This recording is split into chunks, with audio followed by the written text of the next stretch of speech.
hard time getting the teams fired up for this huge game. Hello, folks. As I said, the Cardiff Devils must win this to keep their title hopes alive. And the Coventry Blaze, well, they're playing for pride and also a league playoff position. Now, alongside of me to enjoy this game is Rocket Ron Schroeder, the hockey legend himself.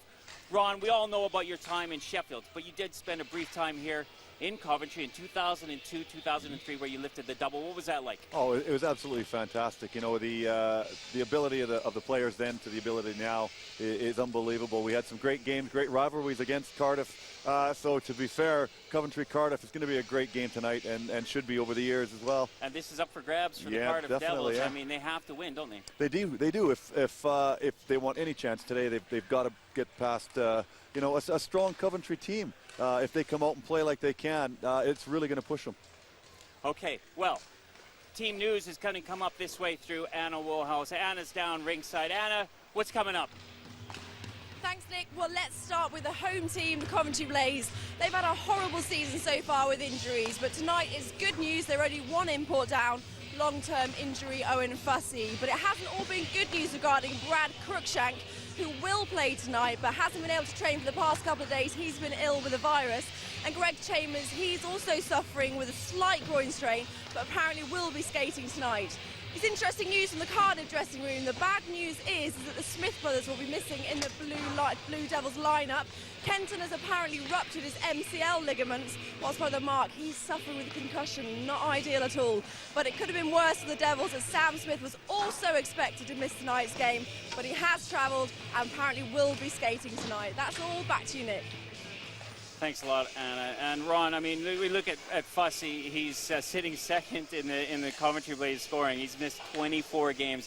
What does that say for this Blazes season so far? It's been pretty unlucky. Yeah, I mean, it shows what type of player he was to amass that amount of points and still be there. I mean, talking to Tomo before the game, and he said, you know, we're struggling to score goals. He says the last 10 games, you know, I think we scored 15 goals, and you know, my comment back was, well, that's great if teams are keeping you down, you're keeping them down. Yeah. That's the way the game's supposed to be. But you know, he's looking at it from the other perspective, and he says we need to score more goals. Now, you know Paul Thompson quite well, and I know him pretty well. He's the last guy to ever make excuses, but this team has gone through an unprecedented amount of injuries, hasn't it? Well, I think, you know, the last, like they say, last 4 or 6 years have been, that's what they've won. Yeah. And they've been very, very fortunate over those years not to have the injury troubles that other teams have had. You know, maybe it's just their year to struggle along and build a bit of character with the guys that they've got here for a core. Now, the Cardiff Devils were hot for over a 20-game run. They hadn't lost a game. And then this guy, Craig Weller, you know, he's been in their lineup. What an important part has he played since he's come into the Cardiff Devils side, and how hot did they get? Oh, unbelievable. You know, you look at the games that they were winning. They weren't just winning games, you know, 2-1, 3-2. They were literally blowing teams out. They were showing what kind of offensive threat they do have. And this gentleman coming in, it just added another dimension to their already potent offense. And you know, you go down the list that they've got, and they've had no trouble scoring goals. All right. Well, both teams were in action last weekend, and here are the highlights with Chris Ellis.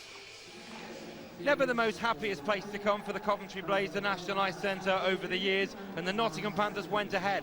A scoreless first session, but in the second session, great movement, and Robert Lakovic put Nottingham ahead, 1-0 to the home side. But back came the Blaze, and they thought they had a chance of winning it when they scored a couple of successive goals.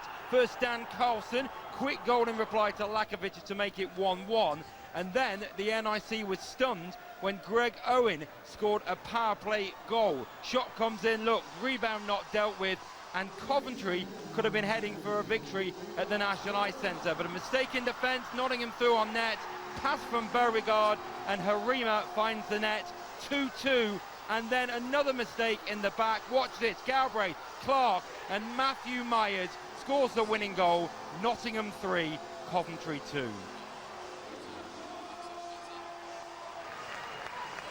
Cardiff were in Brayhead looking to get some important points in their quest for the league title, and they went ahead when Tyler Michel, just returning from a 5-game ban, found the back of the net, 1-0 there, and then good movement on the power play saw Phil Hill make it 2-0. Timeout called by Bruce Richardson, and it worked.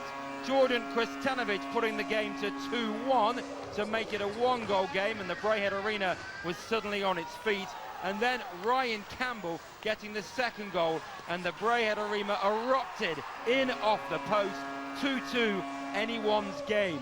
Whatever Richardson said, it worked for the rest of the game. Nice disguised young man there in the crowd. But in overtime, the extra period, Bobby Chameau into the corner. Braehead get 2, Cardiff get 1 point, and it's a bit of a blow in Cardiff's quest for the title, but loads for Braehead. 3-2 to the Clans.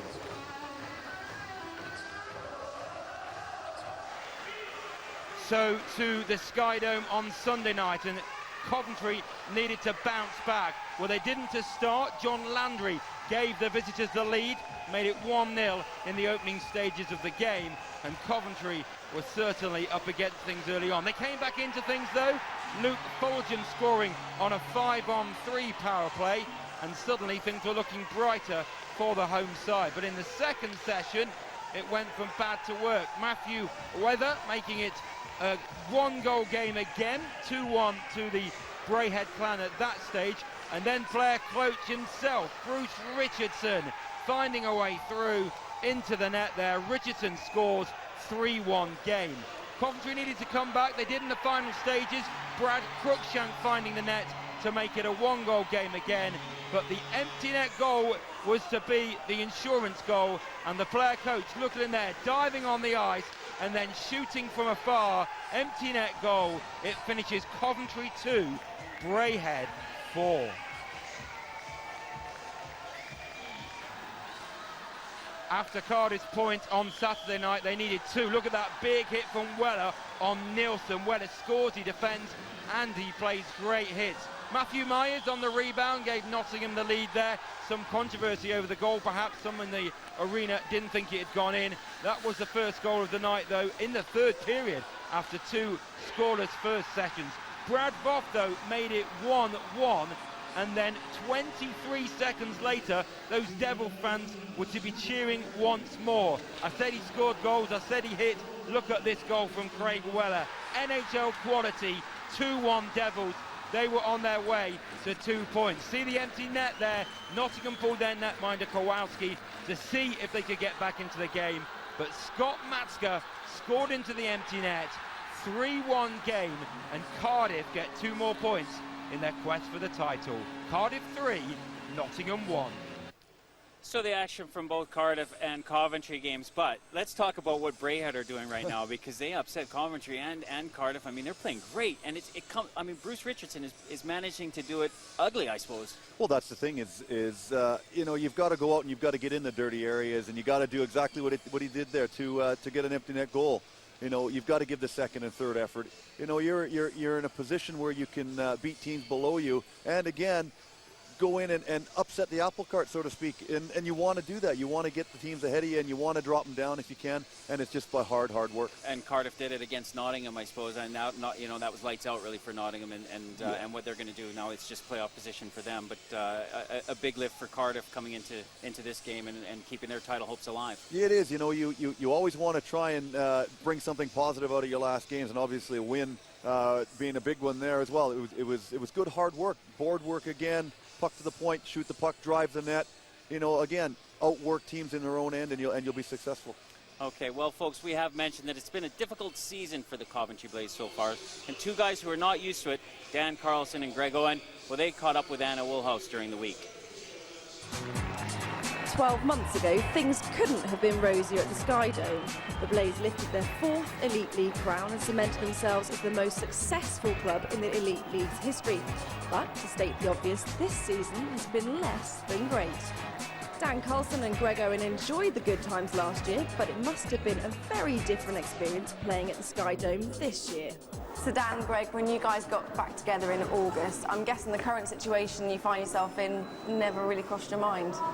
To be honest, no. I guess in the time that I've been with Coventry, we've always been contending for the title, so we find ourselves in a little bit different position this year. Had obvious reasons, but we've run into a lot of injury trouble this year, whereas in the past we've been pretty lucky and kept everybody healthy, and sort of spiraled, I think, from there, and been a difficult, frustrating year for everybody. At what stage did it become clear that things weren't quite going as planned? I think looking back when we lost the first 4 games two against Belfast, 2 against Nottingham, and you look at where we are now, you could probably look at that point and say that's where it started. I think had we possibly had split those games with both those teams, there would have been a bit different attitude around camp, and I think we were, from that point on, we were starting behind the 8 ball, and I think we've struggled from that point, to be honest. Now, would you say this has been the hardest season so far? Yes and no. I guess there's nothing like the grind of winning a title. Like, you think it's not all fun and games, I suppose. It's almost a grind to get to the end of the year. You have to win every game. There's always somebody chasing you. Last year was Belfast that finished up 1 point behind us, and we knew we had to win every game all the way through, and they were pushing us. And so it's frustrating in a different way. It's been a grind because we have so many guys hurt, playing a lot more, and it's not as much fun when you're not winning. So. Do you put it down purely to injury? I mean, key players such as Owen Fussey, John Weaver, they spent most of their time on the sidelines this season. Obviously, it does impact our team. You can't just leave that as the only excuse. I think that's just making excuses for some of the performances that we have had. Like Greg was just saying, we lost our first 4 games, and all those guys were healthy at that time. Obviously, it doesn't help us at all. It doesn't help the situation, and it helps compound the situation that we find ourselves in. So what now? Is there still some belief in the dressing room that you guys can go on and win the playoffs? I think that's what we're trying to get to. We're trying to get a few wins under our belt before we go into the playoffs, and sort of get a little bit of momentum. Like we said, it's been a frustrating year, and I think everybody in the league, across the league, that's going to be in the playoffs wants to go in there thinking they have a chance to win it. And I think, if we keep guys healthy, we have a good chance of being there for the finals. But it's just a matter of getting that mentality back that we've had in the past, where we go in thinking we can win every game, and then putting the effort forth that gives us a chance to win. So what are you going to be doing on Friday to get yourselves all pumped up to believe that you can go on to do this? Well, I think that Cardiff is one of our main rivals, so already there's an incentive there. We seem to match up quite well against Cardiff. They're always good games, always close games, always physical games. I think last weekend was a bit of a low point amongst many low points this year. But as the season gets closer to the end, I think we're all now kind of, we got together this morning and had a bit of a refocus, and Friday is the first test. So whoever that is going to be, and just so happens to be Cardiff. All that's left to say is good luck, boys. Thank you very much. Thank you. Dan Carlson and Greg Owen talking to Anna in a very popular Portuguese chicken restaurant. And do you have yours hot and spicy or mild and herb? Oh, hot and spicy, yeah. Some people get all the luck. Hey, Dan Carlson must be, he must be pretty upset. He's lost, throughout the years, the Coventry Blaze had such a good core of guys, and they've lost last season Danny Stewart and Calder. So it's really kind of Carlson's left there by himself. He must feel gutted right now. Well, he's had the success in the past, and to achieve that every year is very, very difficult. And you hope when, obviously the teams do the recruiting, they bring in good quality, leadership type of players. You need to have them. When you do get down to the roster where there's 12 guys and 5 are hurt, you really need to have a great core of players. And they've been very successful here with recruiting them. And right now, they've got a chance to play against their biggest rival. These teams don't like each other, and as you mentioned, this ice pad is just suited for both of them. It's tight corners and it's a small neutral zone. Really, for Coventry, this is a great marker leading into the playoffs to try and get the team feeling the way they should, get some heat in that changing room. Well, definitely, you want to try and bring the game up to a boil and get to a pace that you want to be rolling into playoffs. Playoffs are again. They're something different than what the league are. You want to go in and you want to work as best you can. Quick series and you're done. So It's got to be tough. Thanks a lot, Ron. Well, after the break, we'll hear from both head coaches, Paul Thompson and Jared Adams. Folks, don't go anywhere. The first period between the Cardiff Devils and the Coventry Blaze sitting here in their changing room. They're all ready for it. We hope you're ready for it. We'll see you after the break.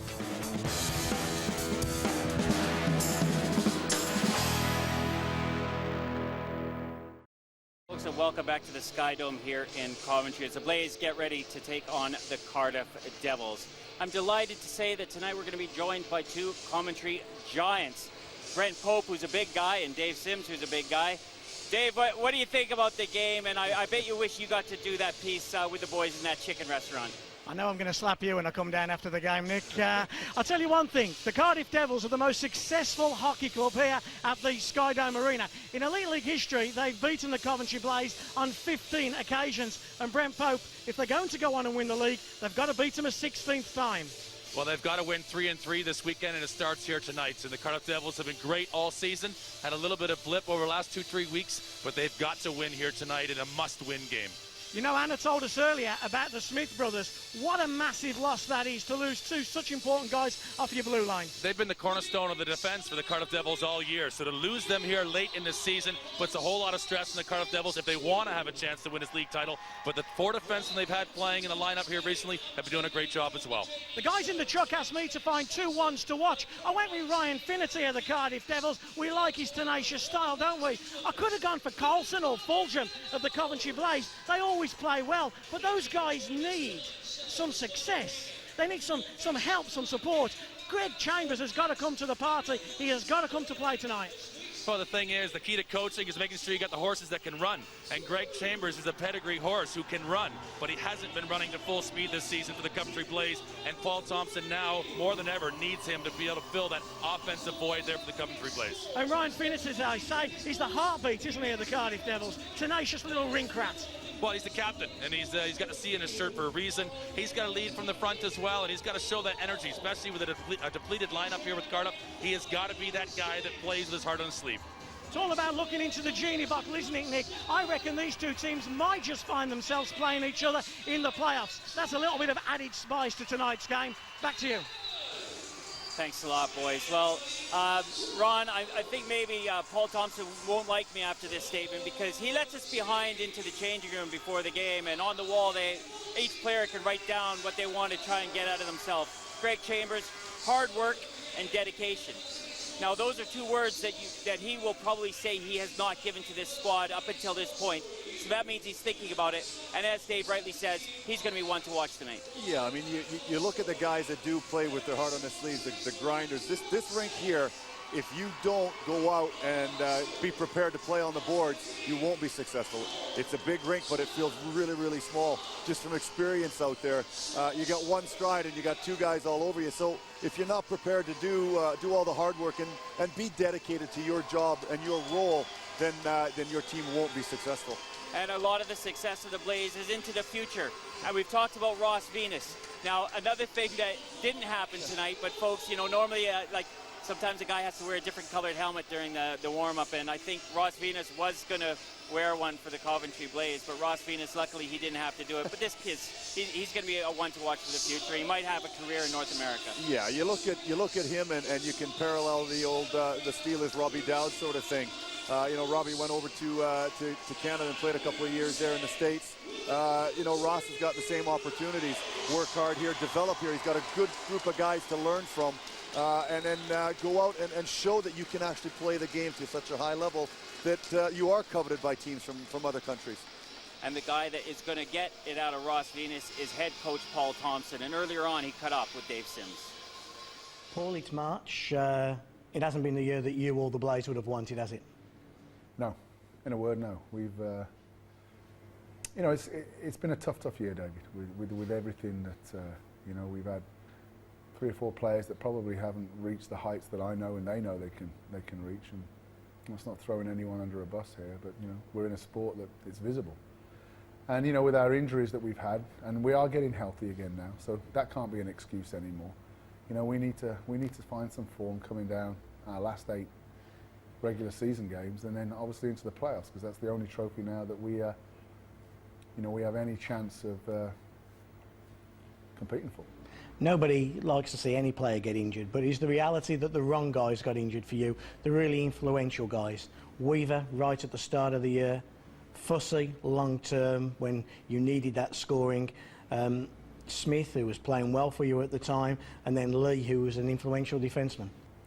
I think, David, without a doubt, I mean, and I don't want people listening to this thinking, oh, here he goes again, moaning about the injuries, but, you know, you take a John Pelly out of Cardiff, you know, and that's what Owen Fussey is. Owen Fussey is still our second highest scorer, and he's missed the last 23 games.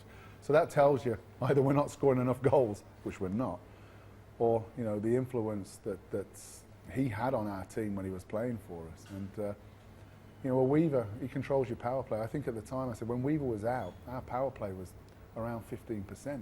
When he came back, because he controls everything, he controls our breakout, he can, you know, he plays at the top, he dictates what happens. And it's around 34% now.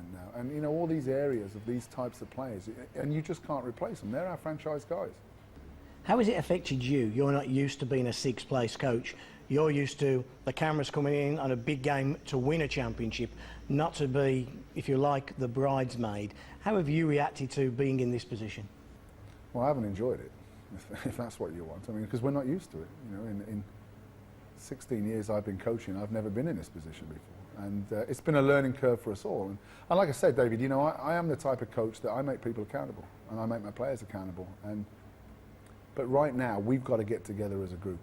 And we've got to put some smiles back on our players' faces and our fans' faces. And, you know, and a lot of the anxieties that came out this week in the meetings and the one-to-ones that we had with all the players were, you know, they weren't enjoying their hockey. They were scared to play, and there was a lot of tension around the place. And as a coach, you've got to look at the whole. And, you know, and I've changed our whole outlook. And I think I smiled 3 times today at practice, which is a record. Going forward, you say you have to change your personality with the team. You have to try and coax something more out of them. Does that frustrate you that actually they don't realise the situation they're in, and they've been, to coin a phrase, a little bit more manly about it, that you've now had to go and soft soap them a little bit? I don't think soft soaping's the right way. You know, I don't want to. The last 3 months has been a grind. You know, with the injuries and the suspensions. I mean, Shankar, we missed him for some 12 games through suspensions, and they all come at the wrong time, and it's been a grind. And you know, the Fulghams and the Carlsons who've been leading this team, you know, through that, you know, they're tired. They get a little bit fatigued, and it needs other guys to bring it up. So I don't think I haven't changed, David, but what I want is some fun element coming back into our game. I want people coming to work with a smile on their face. I want them enjoying what they do. If you enjoy what you do, your productivity goes up. So I don't know if I've changed, but I think we need to change as a group going forward, or, you know, we're just going to nosedive, and it's going to be a season we want to forget for the rest of our careers. Would I assume that the summer recruiting has already started now for you? You're looking ahead to next year as well, and it would be fair to say it'll probably be, if not a full clear out, an awful lot of the players that are with you this year will be elsewhere, and you're looking to freshen up the place for next season. Yeah, I mean, you know, I won't deny that. I mean, we all look. Every coach in the league is looking now. You have to. It's a 12-month of the year job, and you know, I've been tracking players for a couple of years now that maybe either in North America or in you know, the top leagues in Europe that may be looking to come across to Britain. So that's an ongoing process. That never changes. But you know what? We do need an injection. We need some fresh faces. We haven't achieved it this year, David, and we're in a results business. It's the way it is. But what I will say is the players that are here have got the next 8 league games and the playoff games to maybe change my outlook. So that's Dave Sims with Coventry Blaze head coach Paul Thompson. I might give him a new nickname, Mr. Happy. And folks, if you have anything that you want to say to us, Anna Woolhouse is downstairs. She'll be keeping an eye on emails coming in. So please send us your thoughts throughout the game at tv@eliteleague.co.uk, and she'll field the emails and we'll get them out and read them as we go along. And right now it's time to catch up with player coach Jared Adams, probably having one of his best seasons as a player and as a coach. And earlier on, he caught up with Chris Ellis. Gerard, do you have to win this game tonight to stay in the title race? I think we got to win every one of our games left in regular season to stay in the title race. So yeah, it's a must-win tonight. It's not going to be an easy place to come. That's a real cliche, but if there's ever a game you don't want, it's in a tough barn like this. It is. We got a pretty good rivalry going with Coventry over the years, and Tom will have well organized, and it is a very tough ring to come into. But like we said, if we do want to be the champs, we got to win every game. You're a little bit depleted again tonight. You know, how can the other players counteract that? You know, how do you come into a barn so short-staffed and do well? I think it's just a little bit of test for our intelligence on the ice, just smart hockey, staying a little bit deeper towards our zone, giving our defense a little bit more support. And when we do get our chances, we have to put the puck in the back of the net.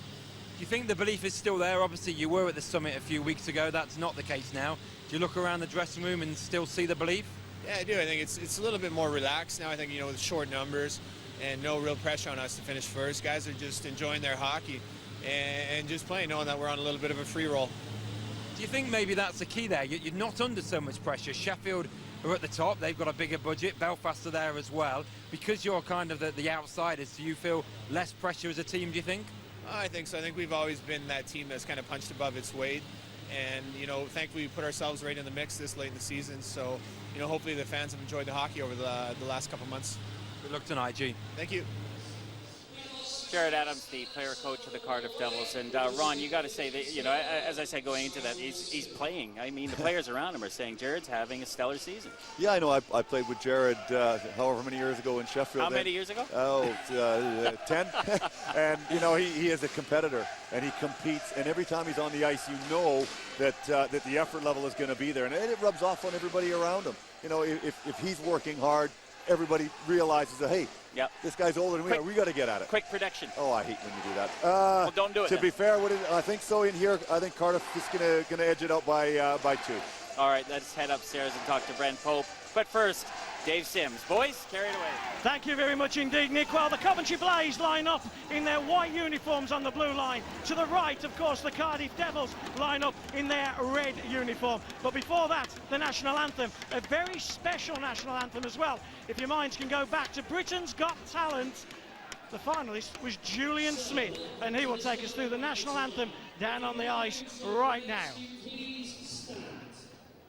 Now tonight I'm delighted to welcome the incredibly talented Julian Smith, the saxophone player who shot to fame in 2009 on Britain's Got Talent, the year of diversity and Susan Boyle. He's going to be performing some of his amazing tracks at the end of the first period here at the Sligo Arena. He now starts the game with the national anthem. So ladies and gentlemen, a round of applause for Mr. Julian Smith.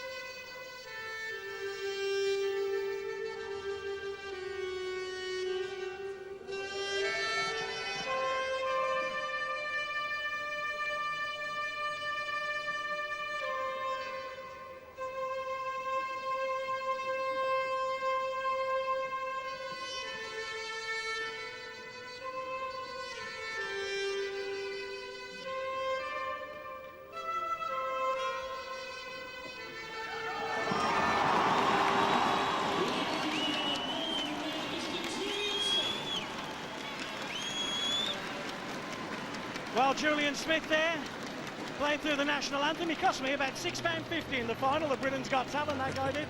Shall we take Brent a look at the two-team lineups tonight? Elite Ice Hockey League action here on Sky Sports. Let's start off with the home team, the Coventry Blaze. How impressed have you been with Brett Yeager? What an outstanding year he's had. Well, Paul Thompson always recruits a great goaltender, and Brett Yeager is another one on a long line. But it's Jonathan Weaver for me. When you look at that defense, he's back, and he can lead from the back. He leads his whole team. We talked about offense, and taking a look at the Coventry Blaze forwards. We talked about Coulson and Fulgham. We mentioned briefly Chambers, but people like Cruikshank and Selzer, they've got to get into the scoring as well. That secondary scoring, so important. Well, that old Basingstoke line of Greg Owen, Greg Chambers, and Brad Cruikshank are back together again tonight, and they've been prolific when they were together before. Tonight is an opportunity for them to shine again. I'm sure when people ask you to speak about the Cardiff Devils, they'll ask you about this defenseman, Craig Weller. What an impact he has had. He's been incredible. He's arguably one of the best players to ever play in this country, has been Craig Weller. He's only 29 years of age, but he was a big part of Devils winning 22 consecutive wins this season. And then up front, of course, they're stacked, aren't they? You talk about Matska, you talk about Michel Brabert, but of course everybody talks about John Pelle.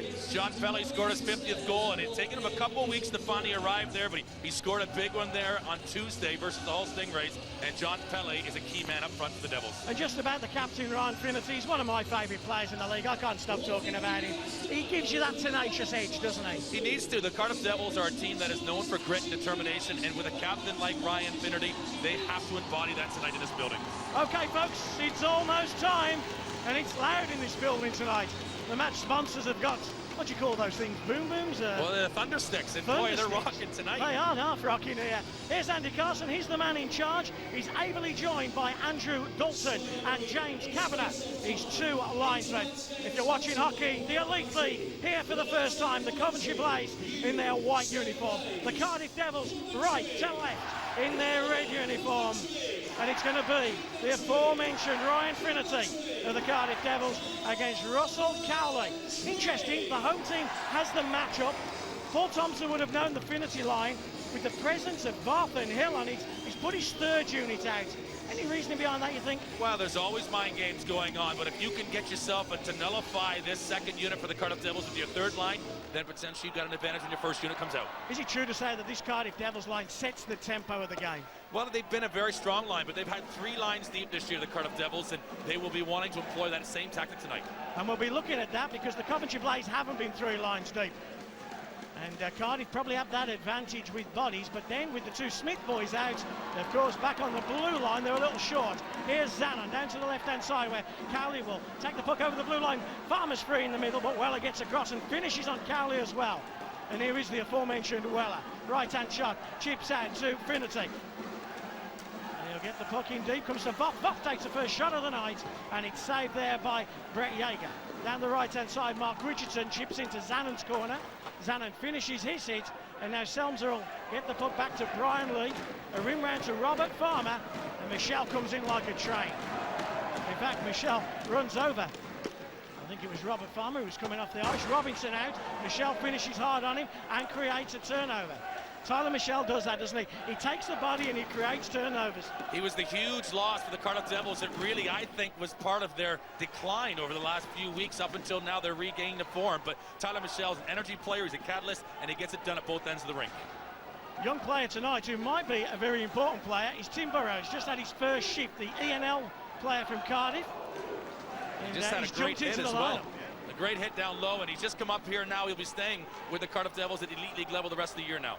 Soderstrom just tries to walk the blue line, and he gets caught by Beber. He'll get it in deep behind Yeager's goal. Here's Pele. Robinson goes and covers him. Far man is Beber. Beber's got a great chance. Good save there by Yeager. And we saw it from up there. Beber just creeping in from the left-hand side. What a passing play from John Pele. And John Pele, who scored 50, as we mentioned at the top of the show, he is so underrated for his pass. But watch this delivery to Beerbreyer. Comes right in. And Beerbreyer maybe doesn't get the perfect chance there in the end. But what a save as Pele comes across to Beerbreyer. Yeager stays right with it and it pops up right on top of the goal. That's a pretty horrible line to face, isn't it? Beber, and you've got Matska and Pele as well. And that's going to put the Blaze under some trouble as Weaver finds Carlson, who you saw in that interview earlier with Anna, to Fulgrim, the leading scorer for the Blaze. Nell goes in there in his first full season playing for Coventry. Here's Carlson again. Nice work by Carlson. Matska came out and sold himself, and Carlson does good work. Nell in the corner. Carlson as well. Can he get a shot away? He comes out. He does get a shot away. Chance for Nell at the back door. Big chance in front for Fulgham. Nell couldn't get on the back of it. And in fact, Fulgham's going to have a second bite of it. Rivera couldn't clear the puck, and again he gets caught in the corner. But at the third time of asking, he surely will be able to skate out of it. Good chances for Coventry. They were, and Aaron Nell down low as well. Some good work from Fulgham, and they create opportunities. The Devils are looking a little uncertain.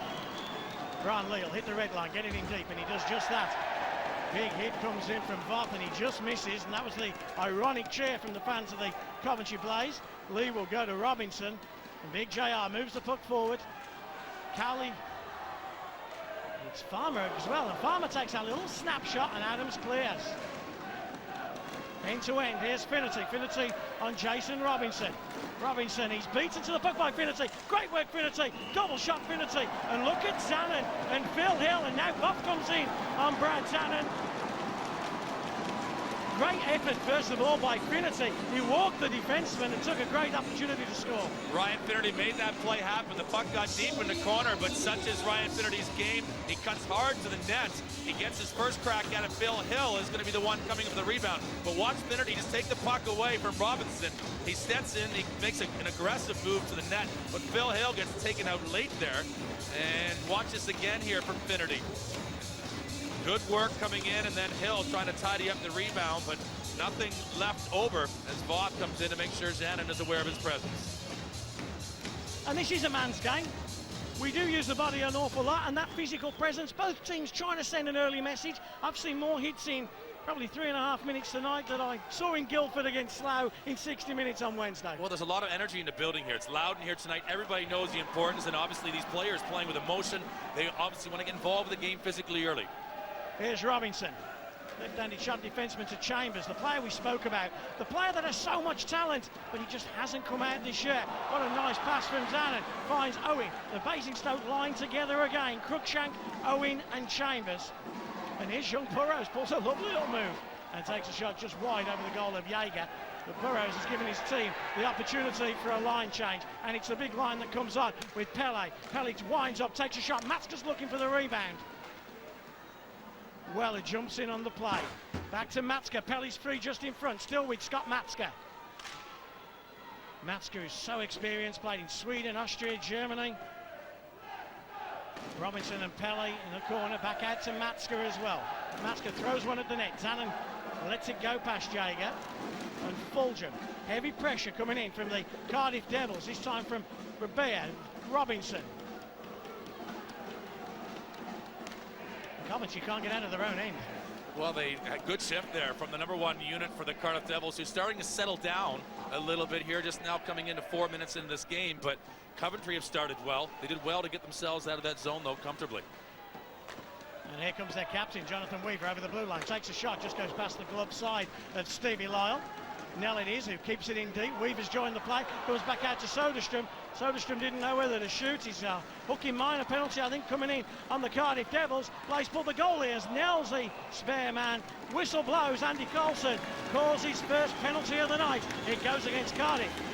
Coventry have started well, and they're making life difficult for the 4 defensemen. You got to remember tonight, the Cardiff Devils with Weller and Richardson playing together. Jared Adams with Alex Simmons, who's had a great resurgence here recently for the Cardiff Devils on the blue line, has to play, as Phil Hill now is going to go to the box for hooking. But the Devils being pressed here and questions being asked, and right now they haven't quite gotten the answer yet, but they'll have to work hard on this kill now.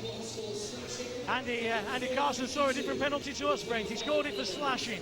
So Phil Hill goes to slashing, and the Coventry Blaze go on the power play. And the Coventry Blaze's power play, normally so effective, 19.8%, 1 in 5. But normally in this building, it's a little more. Well, it's such an uncharacteristic sign of the Coventry Blaze, that anemic power play, normally a real trademark. Farmer, who plays so well on the power play for the Coventry Blaze. Carlson back to Robert Farmer, and the youngster tries to buy his side a little bit of time. Makes a nice pass out to Weaver. Weaver under a little bit of pressure from McRae. Adams, that gritty old man who just battles out in the corner, but nice work by the Blaze. Owen jumped in and helped and supported. Back to Owen, one-timer maybe for Farmer, who takes a shot. And he gets it back from Farmer, from Carlson to Weaver, who fakes. Fulgham with a hammer, and he scores! Oh, what a power play blast from Luke Fulgham! An absolute ripper! And Luke Fulgham shoots and scores his 37th goal of the season. The Blaze on the power play lead by a goal to nil.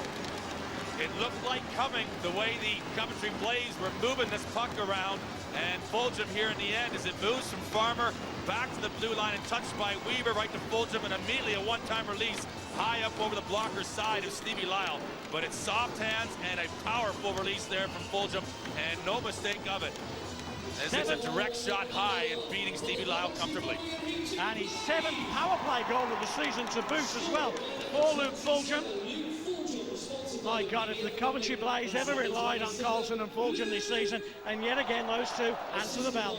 Well, it just looked very comfortable. They've started well. Paul Thompson knows his team have got to use this as a good sort of turning point for these Coventry Blaze to get themselves going strong into the playoff weekends and then potentially the Final Four at the end of the year. I'm sure you remember that year Fulgham had in Manchester, and he played with Hand and Beauregard, and nobody really gave him the respect. He then goes and scores 50 last year, and we think, I wonder if he can do it again. He's come back, he's done it again with interest. That year, it was Beauregard when he was in Manchester. Then last year, he gets it done, and you're right. I think some people thought it was a little bit of a surprise, but here he is. The guy's been carrying him all year for Coventry. He's a go-to player for Paul Thompson and the Coventry Blaze, and here he is in his defensive zone. Weller comes in with a hit, and Fulgham throws the puck down the ice where it's collected by Brabea, and Brabea heads up from Kazakhstan, and Matska tries to find him, but he almost has to chest it down. Hit comes in again on Brabea. Zanin looks more like Grizzly Adams, doesn't he, Zanin, with that beard? He's been out for a long time, but he's certainly a presence back there with that blue line. The guys are noticing him as the forwards are coming towards him. As a defenseman, you want to make sure that the forwards know you're there, don't they? I'm sure you did. Well, you've got to use your size, and I mean, Zanin's a big defenseman. There's a lot of big defensemen in the Coventry Blaze, but that's been an area where they've been depleted all year. You've got to play to your strengths, and you've got to hold up in that blue line. They didn't allow that first unit to get across in the offensive zone. Last time, they were in the zone for the whole shift, and the Coventry Blaze looked like conceding. All of a sudden, they score a power play goal, and Coventry have grown in confidence. This is a game of momentum, isn't it? Unlike all sports, but this is no different. Well, of course it is, and the Coventry Blaze are a fragile team that are trying to rely on some good emotion here tonight. A Friday night game, they've never had it before, and a chance against their rivals, the Cardiff Devils, to get going. It's a great crowd here in the Skydome as well. As Brent just said, the very first Friday night game at the Skydome Arena in Coventry. They're here again tomorrow night as well. They play the Hull Stingrays in Elite Ice Hockey League action. So if you're in Coventry, here's Voth. And Brad Voth robs the puck and he gives it to Phil Hill, takes a shot. Cowley's first to him. Cowley just chips off the glass, only as far as Selmser. And Selmser, who's in Austria for the last 8 seasons, playing his first year here in Britain and in Coventry. I talk about Sean Selmser, I say his first year in Britain. Of course, he had a spell about 9 years ago, didn't he, with the Air Club, under the coaching stewardship of Paul Heavey, and then went to Austria. Earned a fortune in Austria as well, didn't he? Well, it's did very well over there. I mean, it's interesting to see him here arriving back late in his career here in Coventry, but he's been a player that Paul Thompson has lent on all season as well. A Grizzly experienced veteran who's been able to hold this team together when it looked a little bit like they could fall apart. Well, a blind backhand pass finds his defensive colleague Richardson, and the Cardiff Devils come down the right-hand side. Michel, 3'7" on stilts, and he just packs a punch as he runs over Brian Lee, causes a turnover again, which gave the Devils puck possession. Owen's lucky to get away with a holding call there, then he gets chipped. 6 of one, half a dozen of the other. Owen will feed Chambers on his off wing. Chambers leads the charge. Cruikshank drives the net. Owen gets there first. Great stop by Stevie Lyle. He didn't know which way to go, Stevie Lyle, because first of all, Owen, and another double stop. 2 great stops by Stevie Lyle. Outstanding by the Cardiff Devils goalie. The first time he didn't know whether it was coming to Lyle or Cruikshank. Owen got in the way. A great play by Lyle. Oh, Lyle here, he may very well make game-saving saves here, Stevie Lyle. This is the first ever coming in by Owen, but it's the second one here that's just absolutely incredible. Down and out. And if the Devils here want to stay with this game, as Coventry have come out here with great energy, they've got to make sure they can hold this scoreline as it is. What Paul Thompson will be pleased about, Brent, it is that secondary line as well. Chambers, Cruikshank and Owen creating some offense. We talked about them. They've played together before and they've been prolific. Here comes the Devils. They're going to have a chance to equalise. It's that Pelly again. Matska, Brabea, Jared Adams. Great stop. I think it was Zanin, actually. I don't think he got through to Jaeger. Jaeger's gone down. Keep an eye on Brett Jaeger. Now he gets up and he stretches that right groin a little bit. There's a little bit of traffic in front of Jaeger.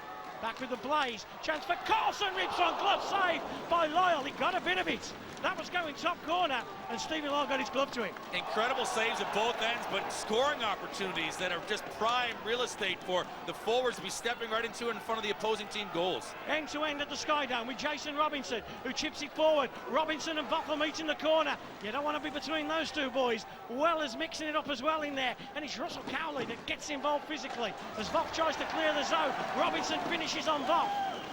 But now a 2-on-1 breaks with Hill, the spare man. Finnerty has it. Finnerty, Hill, goal for the Cardiff Devils. A 2-on-1 from Ryan Finnerty was patient. He waited. He finds Phil Hill, and Phil Hill shoots and scores his 20th goal of the season. The Devils tie it 1 apiece. A massive goal here. We go back to the Stevie Lyle save just a moment ago, and Owen allows the Devils to go on a 2-on-1 here, and they execute to level this game. Voth does a great job. Finnerty holds it down the right wing. He makes a look, a fake, and then perfectly timed through the stick of Soderstrom across the Hill. And Hill just deposits it right on by and celebrates in style. But Finnerty is really the one who makes this play happen. He holds the defenseman, and that holds Jagger to the post, and Hill makes no mistake.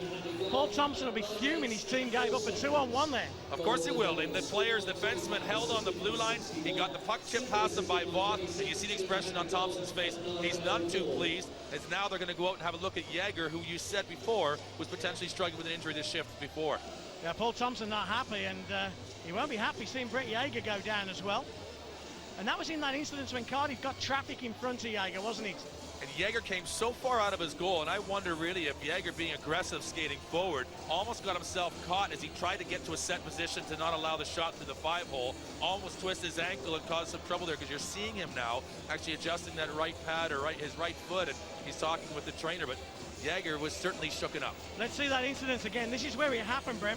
Well, he is. He's coming in, and it's the second one. It comes out to Jared Adams here in a moment.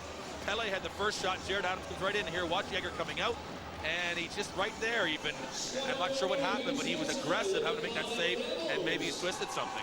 Well, Brett Jagger, of course, like a lot of Coventry-based players, have had injuries problems because following that bench clearance brawl between Coventry and Nottingham, that was due to Jagger being, injured because of traffic in front. Well, when you're an import goalie and you're #1 goalie in the elite league in this country, you're expected to play every night, and it's a lot of pressure as well.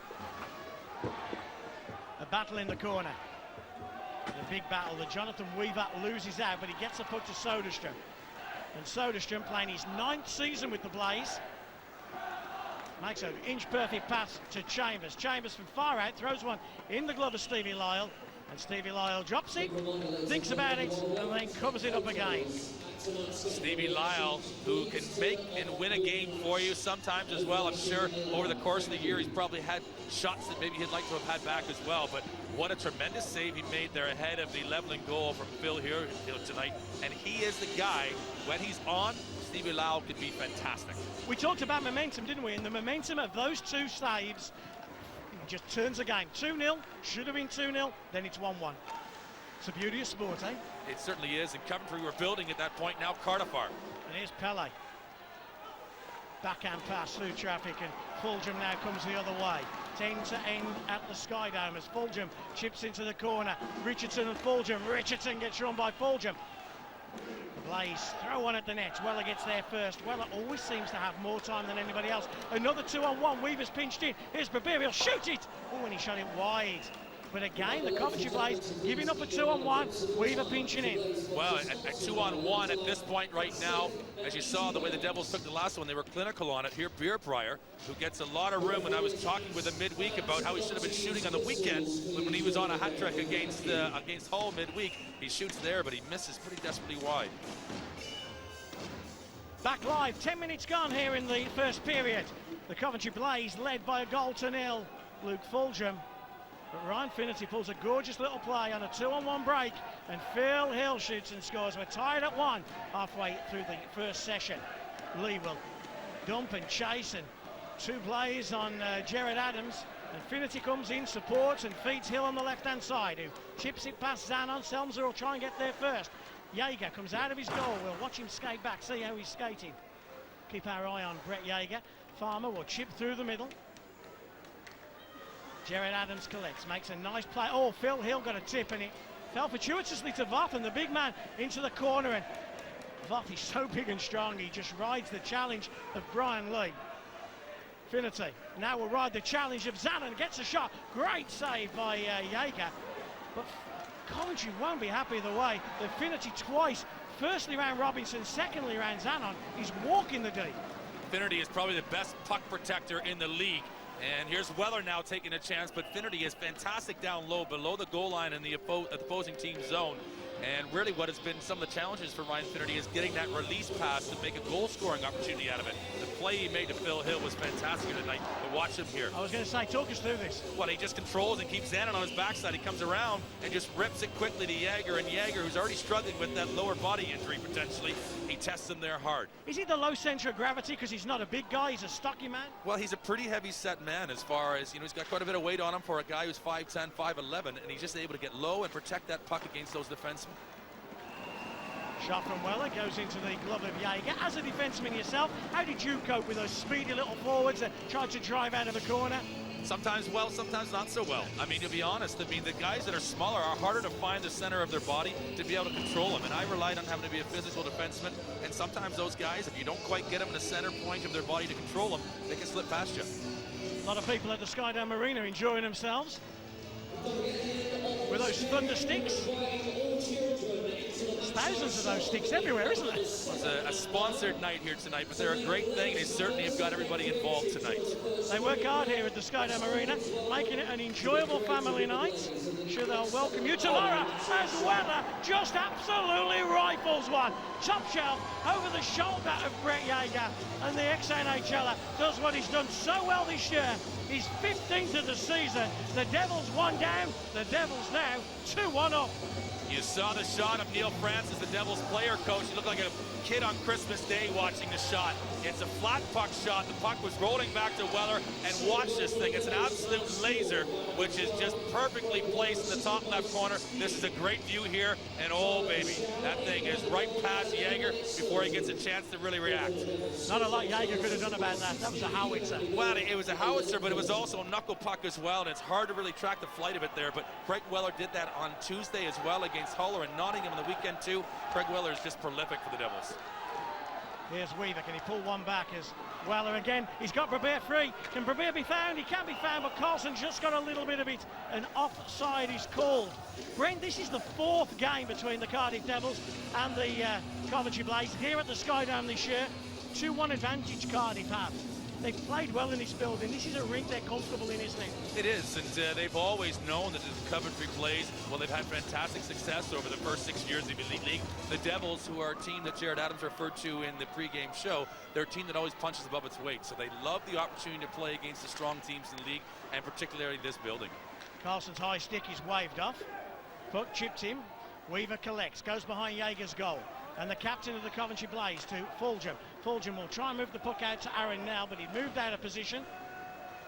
And the Coventry Blaze, who started well, now being taken over by the Cardiff outfit. Here's Weller, he jumps into the play again. Only 4 defensemen in Cardiff tonight, but Weller's still not afraid to jump in.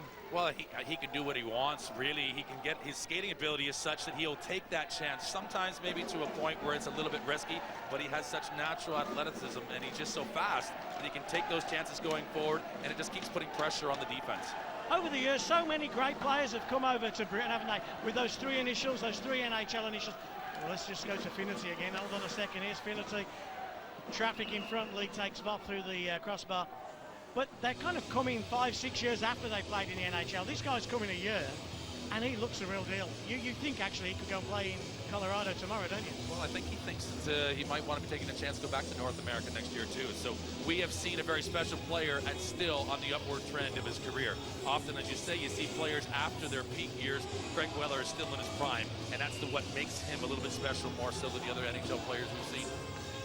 Certainly, I would imagine a rock-ton favourite for Player of the Year, isn't he? I would have thought. He's been incredible. You know what? The thing that separates him is his attitude. He's a pro on and off the ice, and he has wanted to be in Cardiff, and he has wanted to lead this team.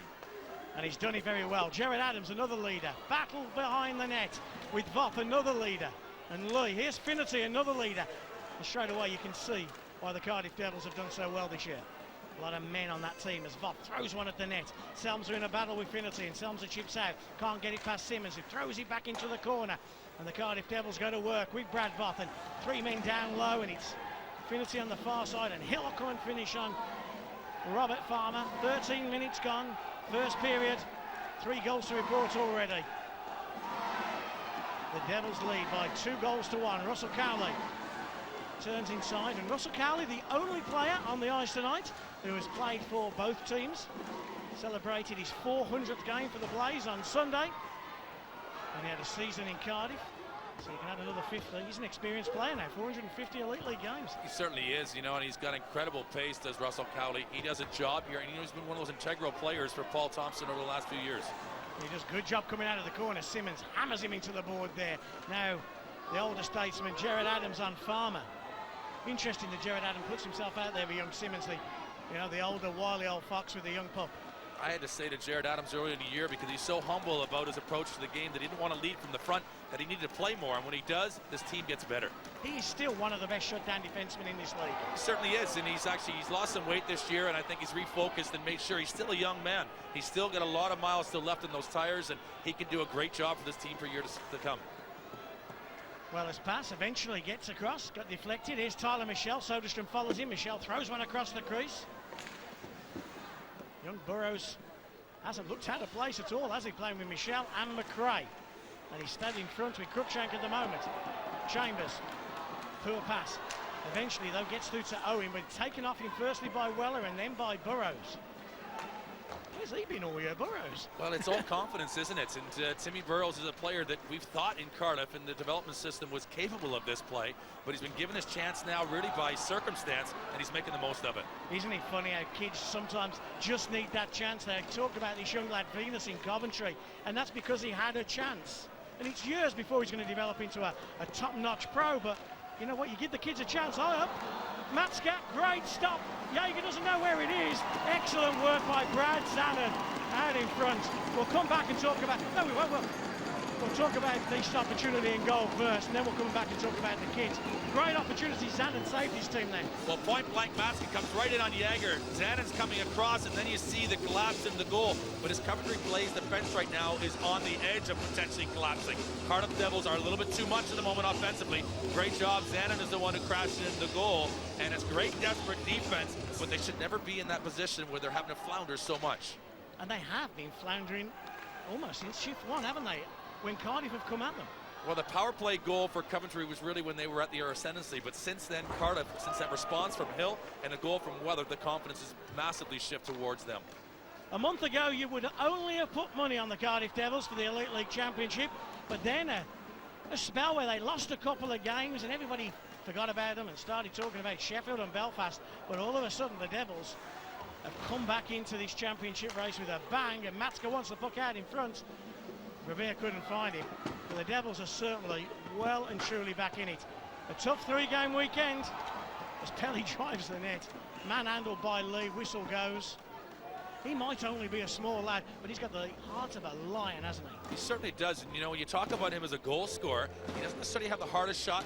He's got a very quick release. He just doesn't spend any unnecessary time controlling it. He knows what he wants to do before it arrives on his stick, and he's often just a little bit quicker than the goalie is to react to the shot. A season and a half in the Central League, he never pulled up any trees. Gerard Adams, if you like, took a little bit of a gamble on him. What a gamble. It's been incredible. I mean, a 50-goal score for the Cardiff Devils hasn't happened since, well, the beginning of the Super League era. And now John Pelly just rocks into town. He almost does the unbelievable and scores 50 goals in 50 games. And only 7 players have ever done that in the history of the sport. Well, Gerard Adams rolled the dice and he got a pair of sixes there, didn't he? Certainly did. Everybody was talking about Matska at the start of the year, and Matska's had a great year as well. And it was expected of Matska. There's Finity coming in again, and everywhere you look, chances are coming from the Cardiff Devils. Well, a quick hands to Hill, who just tips one forward behind the goal of Jaeger. Soderstrom collects his team. Less than 4 minutes away, but Soderstrom gets caught on the puck. And he goes back to Cowley. 3.5 to go, first period. The Blaze led on the power play early doors, Luke Fulgham, but 2 quick goals from the Cardiff Devils coming from Phil Hill and Craig Weller means the Devils, who are chasing the Belfast Giants and the Sheffield Steelers, lead by 2 goals to 1. Weaver to Robinson, Owen sinks deep, he wants it. Venus gets his first shift of the period. And it's interesting that Venus has got the position of Greg Chambers, the guy we told you at the start of the night wasn't having a great year. And Paul Thompson has perhaps just said, well, I've seen enough already, and I'll put the young kid out. Well, he makes players accountable, and he's been talking about it recently about quality in his lineup. And he's been talking about players that he's going to give experience to that are going to be with them next year. And Venus, no doubt, is a player for the future here with the Blaze. Anna told us earlier that Chambers had a groin strain. We'll get an injury update at the end of the first period, whether it is groin strain or whether it is Paul Thompson sitting Greg Chambers. Another glove save from Brett Yeager. That man there, Stuart McRae, has been unbelievable all year, and he's an unsung hero as you watch him just shooting this one here, Dave. A nice save by Yeager, but Stuart McRae, we talk about John Pele as a player that really came up off the radar. Well, Stuart McRae is another one for the Devils this year. Fourth-year pro, 2 in the Central League, 2 in the East Coast League before arriving in Cardiff. From Coxheath, he's a French, isn't he? He played all his junior in the Quebec League. Well, he's actually from Nova Scotia, and he comes from the same hometown. I played a year or a couple of years out there in Sydney, Nova Scotia, and he's a Maritimer. What was he doing playing all his junior in the Quebec League? Well, they do. It kind of changed once some of the minor professional outfits moved from the East Coast. It's actually then became a major junior outfit, and then a lot of the teams have moved into that area. So that's where he would have played, and then he went and played Canadian University hockey. But he has been unbelievable for the Cardiff Devils all year. Your 2-minute warning, folks, in the first period. 2 minutes left. Oh, Robinson, Pele just pounces and almost creates another scoring opportunity. Another turnover. And the Cardiff Devils just look ready to jump on any loose puck. Pass out to Voth, and the mayor of Cardiff gives it to Hill, who winds up, takes a shot. Yeager got his body in the way and made the save. Well, it goes rink wide to Richardson. Hill, Voth with a scoring chance. Voth takes a shot, and the big man shoots and scores. Brad Voth makes it 3-1 for the Cardiff Devils. His 16th goal of the year. The Cardiff fans, they cheer.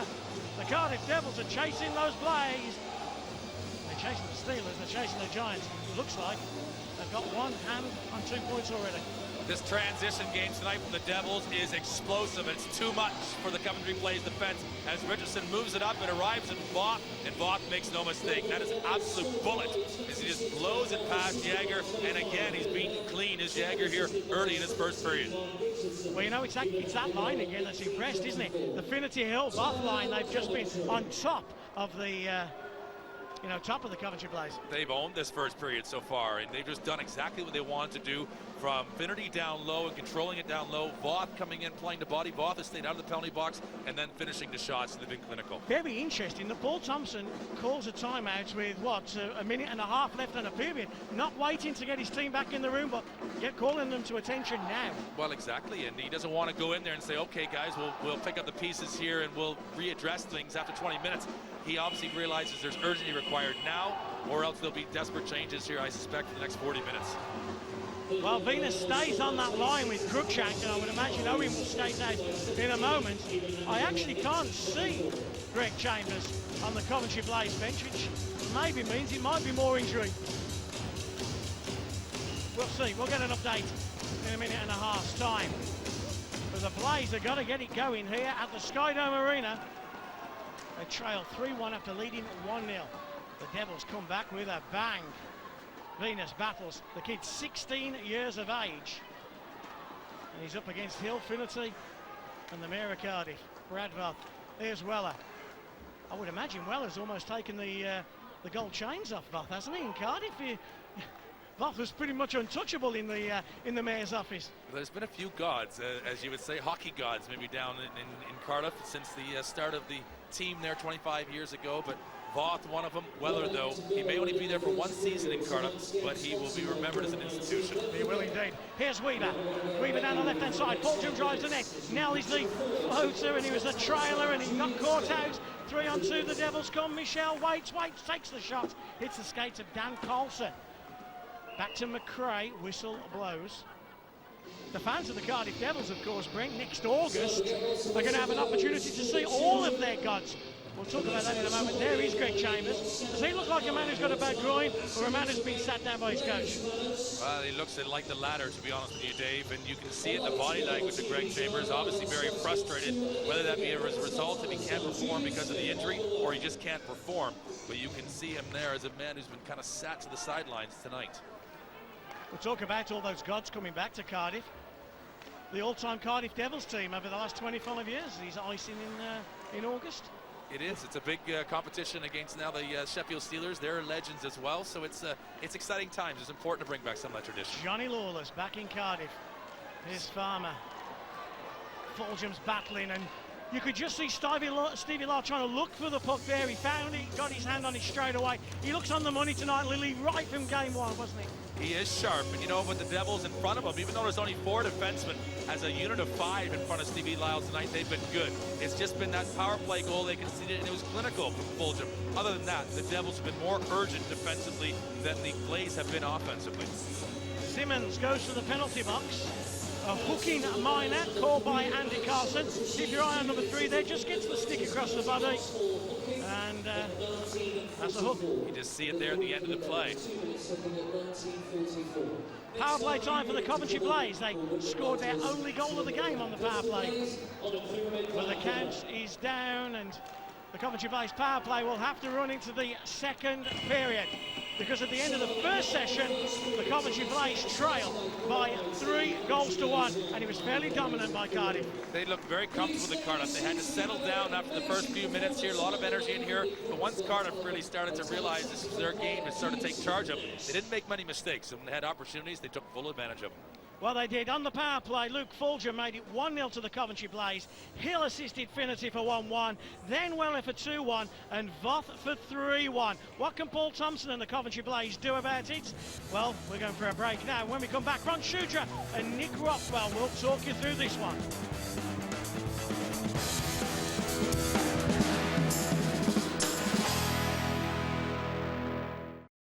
And welcome back to the Elite Ice Hockey League here on Sky Sports. We're at the Coventry Sky Dome, where the Cardiff Devils are leading 3-1 after the first period. The Coventry Blaze getting off the mark with a power play goal through Luke Fulgham, and then 3 unanswered goals from Hill, Weller, and Voth have given the Devils a commanding lead going into the intermission. And alongside of me is Ron Shudra. And Ron, I think, nice music, isn't it? I think I want to have a bath and light some candles and listen to some Kenny G. Anyway.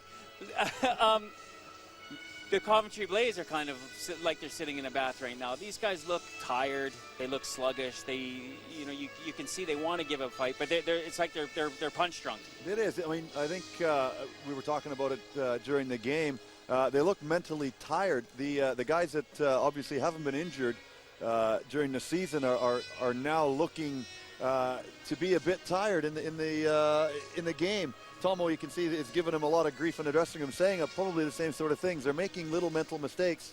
Cardiff isn't playing an awful lot better than they are.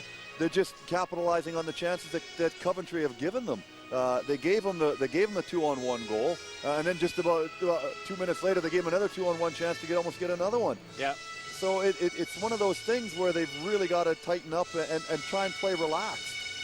Well, obviously we saw Paul Thompson there. I wish we could kind of get a microphone in there, what he's saying, because like you say, I mean, you talk about mental tiredness, but then we've talked about, how physically tiring the league has been for the Blaze because they've had so many injuries. Definitely. Now, is this something that the Elite League is going to have to look at with regards to the amount of guys that you can have in your squad throughout a season? Once you get 3 or 4 guys down and then you can't pull guys up because there's no farm system, etc. Is this something that you're going to have to look at so that you don't have one of the best teams in the league right now playing, mentally tired and physically tired? Well, if you make a comparison to NHL teams that have salary caps, I think it was Calgary last year or the year before ended up having to go into the playoffs with 15, 14 players because they were at their salary cap. Yeah. Well, that's where you got to draw on your junior and your farm systems. Well, that's the development that we need to have in the country. I mean, there are tons and tons of players around. You've got Ross Venus there. Sure, they're still young players, but we've also got an EPL where maybe there should be closer ties between the two leagues where,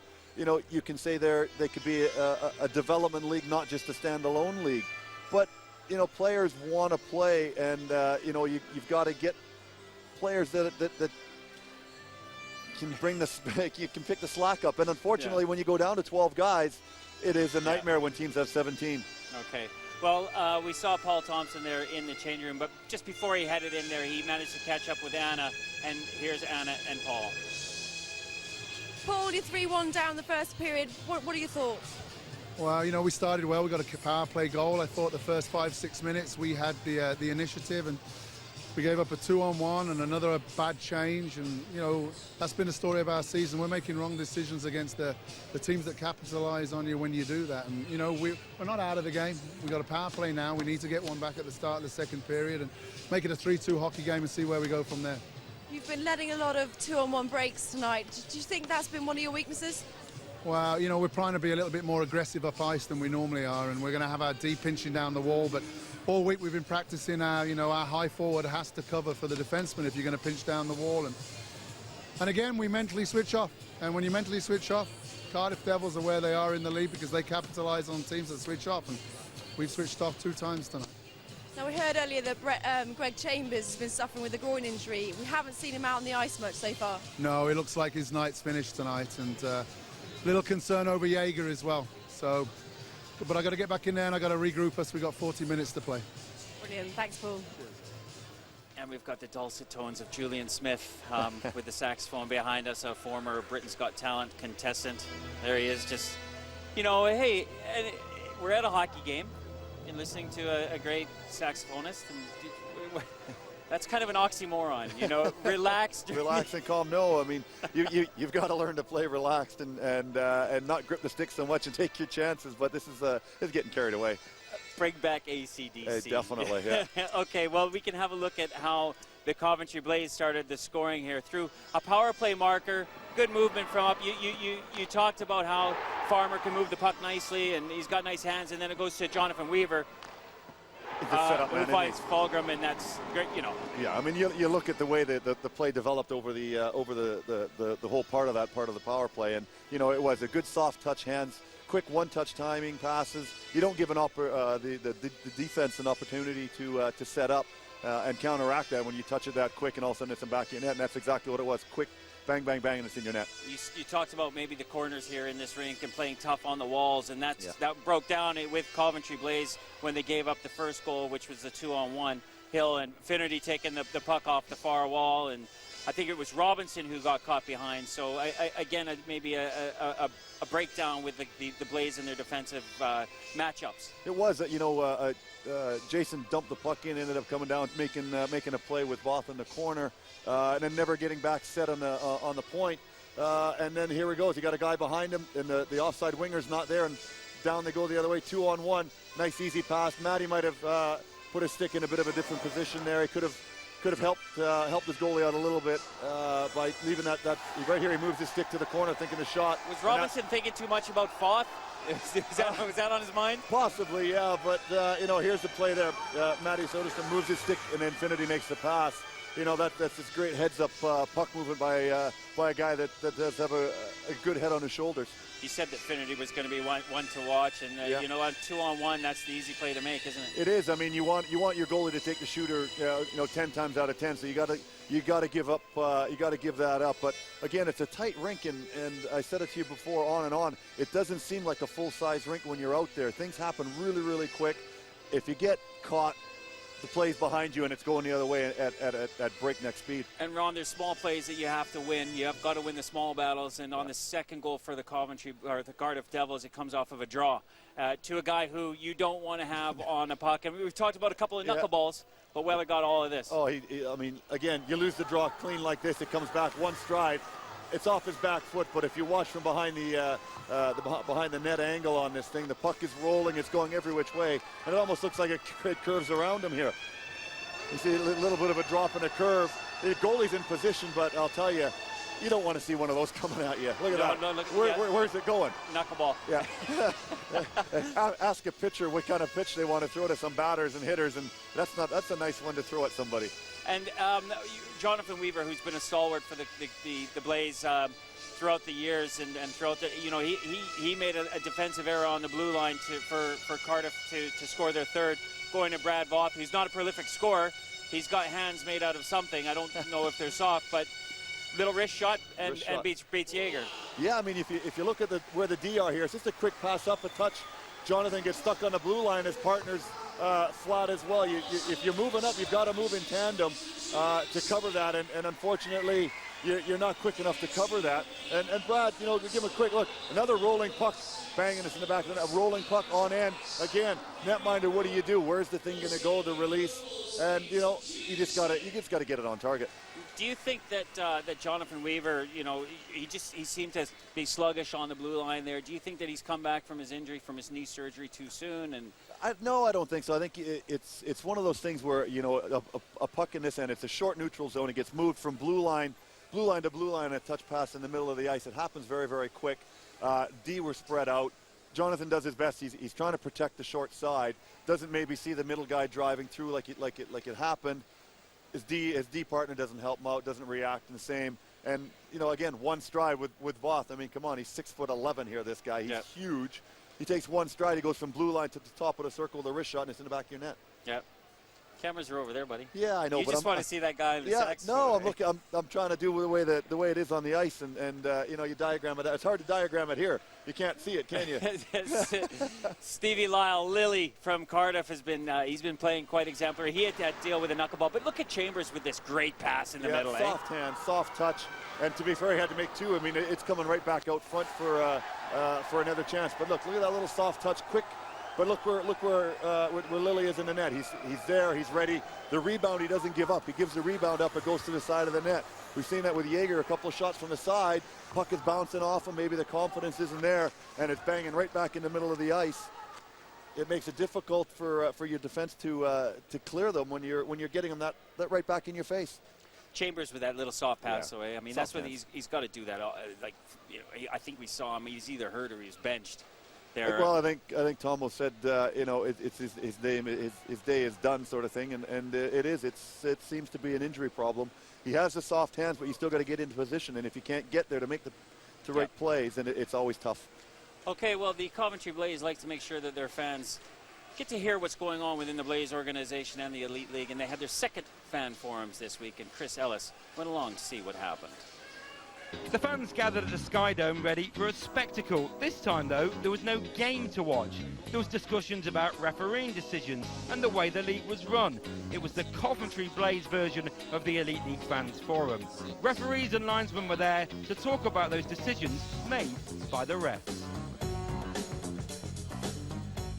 I think we're a little bit further into the season. There's been a few different, you know, incidents throughout the year, and I think they've come tonight, you know, to kind of demand an answer of it and get an understanding and a reason behind why certain calls have been made or certain things are run a certain way. It's good. You know, it's good for the fans to interact. I'd rather them ask questions and get their answers than not. It was a very open forum, wasn't it? It was almost no one shied away from anything. Referees and linesmen, you know, Andy Dalton and Michael Hicks sat here, took the criticism. It wasn't as though you shied away. No, they didn't shy away at all. I think it was, if I can put it, it was a more difficult one tonight than what it was in Nottingham. But I still think it went very well. A lot of people have come up and congratulated us, and we thank them as well for coming. Yes, this fans forum was lively, to say the least. I think it's a really important thing to do. It gives something back to the sport, some interaction with the fans, gets some dialogue going between the fans, and just get some opinions, get some feedback to each other, and hopefully open up some lines of communication between the fans and the league. And this is Michael Hicks' second time. He's travelled from Cardiff. Andy Dalton's come from Telford. You know, these guys don't have to be here. They're coming off their own bag, you know, that they're willing to listen and not just kind of be cocooned, you know, away from it. Yes, they are, and they will take it on board, and they will go away from here, and other officials that they work with will ask them questions, and they'll talk to them, and they'll tell them how it went again, because like you said, this is Hicks' second one, and he enjoys it, and he enjoys taking the banter, and he doesn't give the banter back, he gives constructive information back to them. And the fans that attended, what did they make of it? There's always questions that fans want to ask, but you're never sure if it's going to get vetoed because it's too sensitive or too much of a hot topic. I think a lot of things were covered, but perhaps surprised people. When you heard about the forum, what made you want to come? I hadn't been to one before. I wanted to hear a bit more about the refereeing and the calls that get made. Because that affects everyone week in, week out in the game. You know, it's 8 months of the year we spend watching this game. If you understand it more, then obviously you get more out of it. Equally, you understand why decisions are being made on the ice for both teams. Obviously, you know, you sit in the crowd, and I'm sure you berate ref after ref when they come to the Sky Dome, and maybe even Michael Hipps and Andy Dalton, who are here tonight. Have you seen them maybe in a different light tonight after the sort of chats that have gone on? Yeah, it shows you that everyone's human. You know, everyone can make mistakes. Yeah, I normally berate them with a megaphone from block 12. Always interesting places, those fans forums. And Ron, over your years, I'm sure you attended a few yourself. Definitely, yeah. I mean, you can get anything fired at you in those, and you know, to be a referee and come into there, and it's you're definitely in a firing line there with some of the comments and things that come up. But I'll tell you, I wouldn't want to do the job. It's all about the fans, and we want to hear from you at home. Email us at tv@eliteleague.co.uk. Send us your emails and questions and any funny pictures for Dave Sims to take home and look at later. Right now, Anna's got a few emails for us so far. Anna. Well, Martin Grieg has a question for the guys. He wants to know which of the coaches nominated today for the Elite League Coach of the Year would you give the accolade to? Would it be Bruce Richardson in Braehead, Danny Stewart in Newcastle, or Gerard Adams of the Devils? Matt East, he wants to know if there is any way Cardiff can keep hold of Craig Weller. And Nicola in Dunfermline wants to know if the Elite League should look to split into 2 tiers to see teams like Fife join the league. Coventry fans, get in touch with us. Let us know if this is the kind of performance you've seen all too often, or if you're still confident. Back to you, Nick. I'll field the first two. No, and then let's talk about the Coach of the Year, because we were talking about that, and we like to look at resources and expectations of what the owners wanted, and really Gerard Adams has got good, firm foundations in Cardiff. I mean, he's done a great job. It's been going 25 years, hasn't it? Yeah. So, and the rest. So he's got the big budget sort of thing, and he's got the people around him already. Whereas you look at the other teams, Danny Stewart's had a tough season. Yeah, tough season there. Yeah. But you know, I think you might be putting the nail on the head up way up north to the winner there. I think we agree with that, Bruce. Yeah. Bruce Richardson for us anyway. But that's what we think. Well, right now, Ryan Finnerty, who helped Cardiff get on the board with their first goal with his assist, he's talking to Chris Ellis. Okay, Ryan, that was a great period in the end for you. Yeah, we not the way we wanted to come out, but you know, they got the early goal there on the power play, but we came back with 3 of our own, so we're happy with that. Are you feeling the pressure in the game? I think it really is a must-win for your title chances.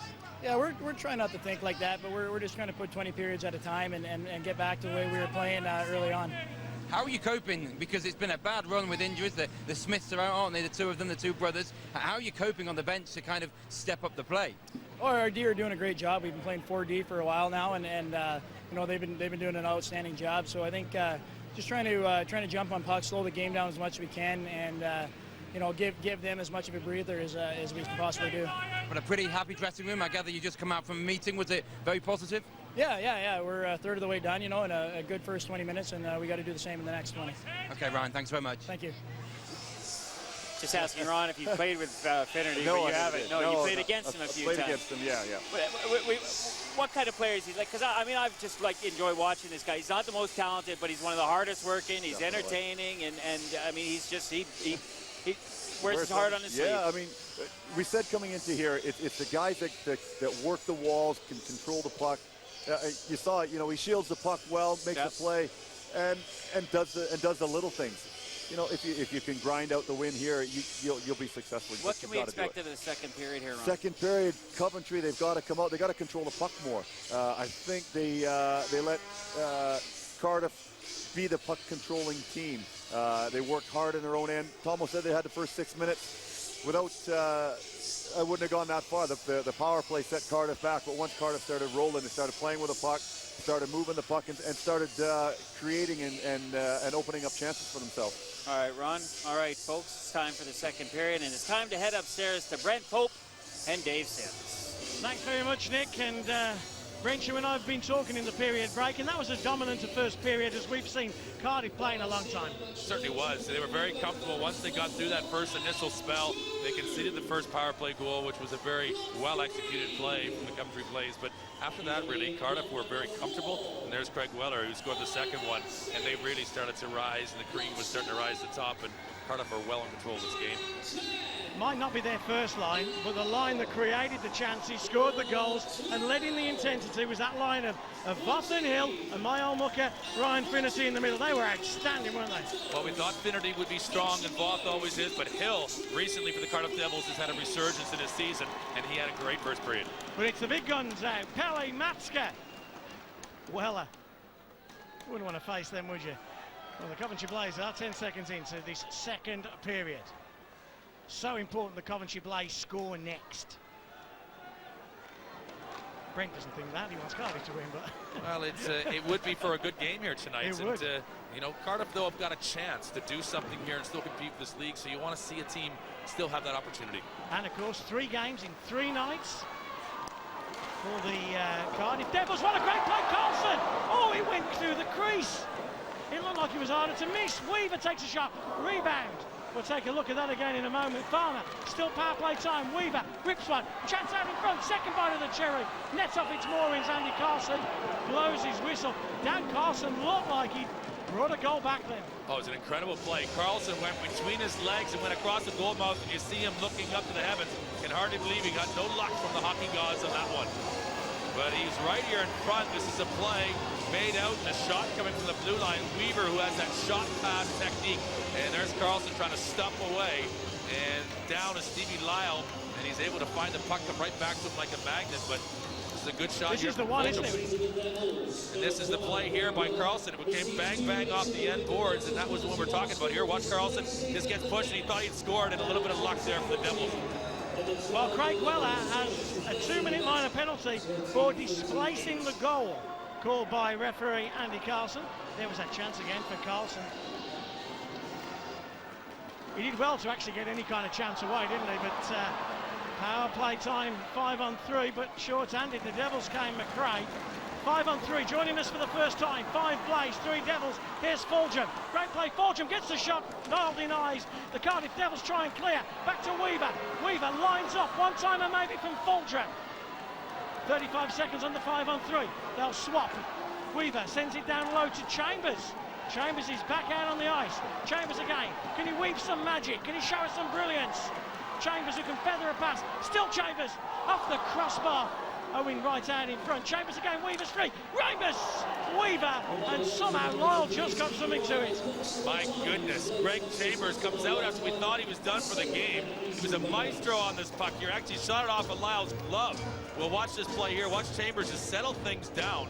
Makes this great play to Weaver, and Weaver, who had a point-blank opportunity to go high. But Chambers goes off, and it goes off Lyle's glove and off the crossbar. And the Devils really reeling at the moment as the Coventry Blaze power play is thriving. There's Weller, who sits out the second minor penalty, displacing the goal. 5 seconds left on the 5-on-3. Here's Fulgham, 2-on-1. Children takes a shot, but he fires it right into the glove of Stevie Lyle. The best player right now has to be Stevie Lyle for the Cardiff Devils, as they are having a little bit of a run of form now, the Coventry Blaze. They picked up momentum as you watch here. Fulgham take the shot, and Lyle makes a snatching save, but coming into the second period, it's been all Coventry Blaze so far, and Stevie Lyle's going to stand tall. 65 seconds. He looks pensive. He looks worried. There's still 38 minutes left, son. Chambers trying to feather a pass, but even he couldn't feather that needle. Lee goes all the way back behind the goal of Jaeger, and the left-handed shot defenseman. It was the Blazes' player of the year last year. Out to Selms at the second power play unit, but Finnerty robs the puck not once but twice. Lee has to circle back. He waits, and look at Finnerty, just putting the pressure on Brian Lee, who then has to throw a backup, and then look at Finnerty again, that time on Nell, and Cardiff Devils gain possession, all because of the work of Finnerty. It's about disruption, and if you can just make it difficult for this Coventry Blaze team to settle down with the advantage, it's exactly what Ryan Finnerty was able to do. Well, single-handedly, Finnerty's wiped about 35-40 seconds after his second power play. Now, on his off wing, comes down the right wing. Selmsek drives to the middle, now has to go to the corner. Michel will get there first, protects the puck. Selmsek goes hacking and whacking, gets it back out to big Jason Robinson. Phil Hill's on him. Selmsek tries to get it deep, intercepted by Michel. And now the Devils are back to full strength, and as Weller comes out of the penalty box, Lee has to be on top duty and chips down the wall on the left-hand side. A comfortable kill for the Cardiff Devils, and a big chance for the Coventry Blaze to get back in this one. They haven't done so. 3 minutes gone. No score in the second period. Cardiff still lead by 3-1. Pelly on the right wing. Weller and Pelly combined again. And Babir. It's Babir actually who's out in front. Puck comes back to Simmons. And the Cardiff Devils turn now just to cycle. Babir again. Drop pass to Jared Adams. Jared Adams fires one across the crease. And Russ Cowley comes in. Pelly the next time. It's scrappy, isn't it, Brent? Scrappy. Well, it is. Adams was set up there to take the shot. He hadn't realized that maybe it just stuck to the ice, but both teams here just trying to find their feet. The Coventry Blaze, who had momentum, got thwarted here by the Devils. Now the Devils starting to get back in this game. Jared Adams just crushes Russell Cowley. Matska goes to work on Farmer.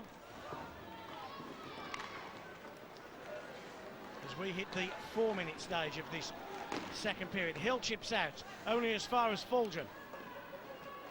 And the Blaze leading scorer, who, by the way, that goal he scored in the first period took him to 100 goals for the Coventry Blaze, and he sets the record for being the quickest ever player to score 100 goals for the Blaze. Deflection just out in front. He almost got number 101 there. Hilton Ruggles set the record, and Fulgham beats it by 20 games. Another penalty against the Cardiff Devils. A roughing minor against Alex Simmons. Cardiff are giving Coventry the opportunity to find some form, get back into this game. And they can't afford to do that with 4 defensemen. They have the luxury of Stuart McRae and Tyler Michelle able to play the defensive position here as well. But this is Alex Simmons getting involved, and a little bit of a shove there. I'm not sure if that was maybe the play, but he gets hit hard there. I think it's the play at the end where he gets hit hard as he's trying to play this puck, and he responds in anger, and there quickly. It was just a little bit of a grab there, and I think that's what he's been penalized for.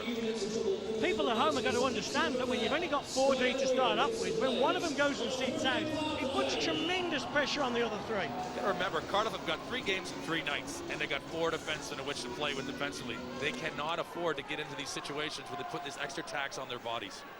Fulgham, Venus, Owen, Venus again. The youngster getting more ice time. Here is Venus, back to Fulgham. Weaver at the top. Fulgham holds on to it. Finnerty kind of takes that pass away to Weaver. Good play by Finnerty, but the Blaze still with puck possession. They miss Fulgham out this time, and Owen gives it back to Fulgham to Venus. Venus makes a pass across the crease, doesn't get there. Weller had come in and come in hard. Owen, nice play. What a shot, what a great play by Owen. And it comes back to Weaver. Weaver rifles one just over the head of Stevie Lyle. Weaver just needs to adjust his sights a little bit here as he gets another second opportunity early in the second period just to unleash the beast. He lets that one fly high up over Stevie Lyle, but Weaver can score from that range. Just needs to lower it down and find that net.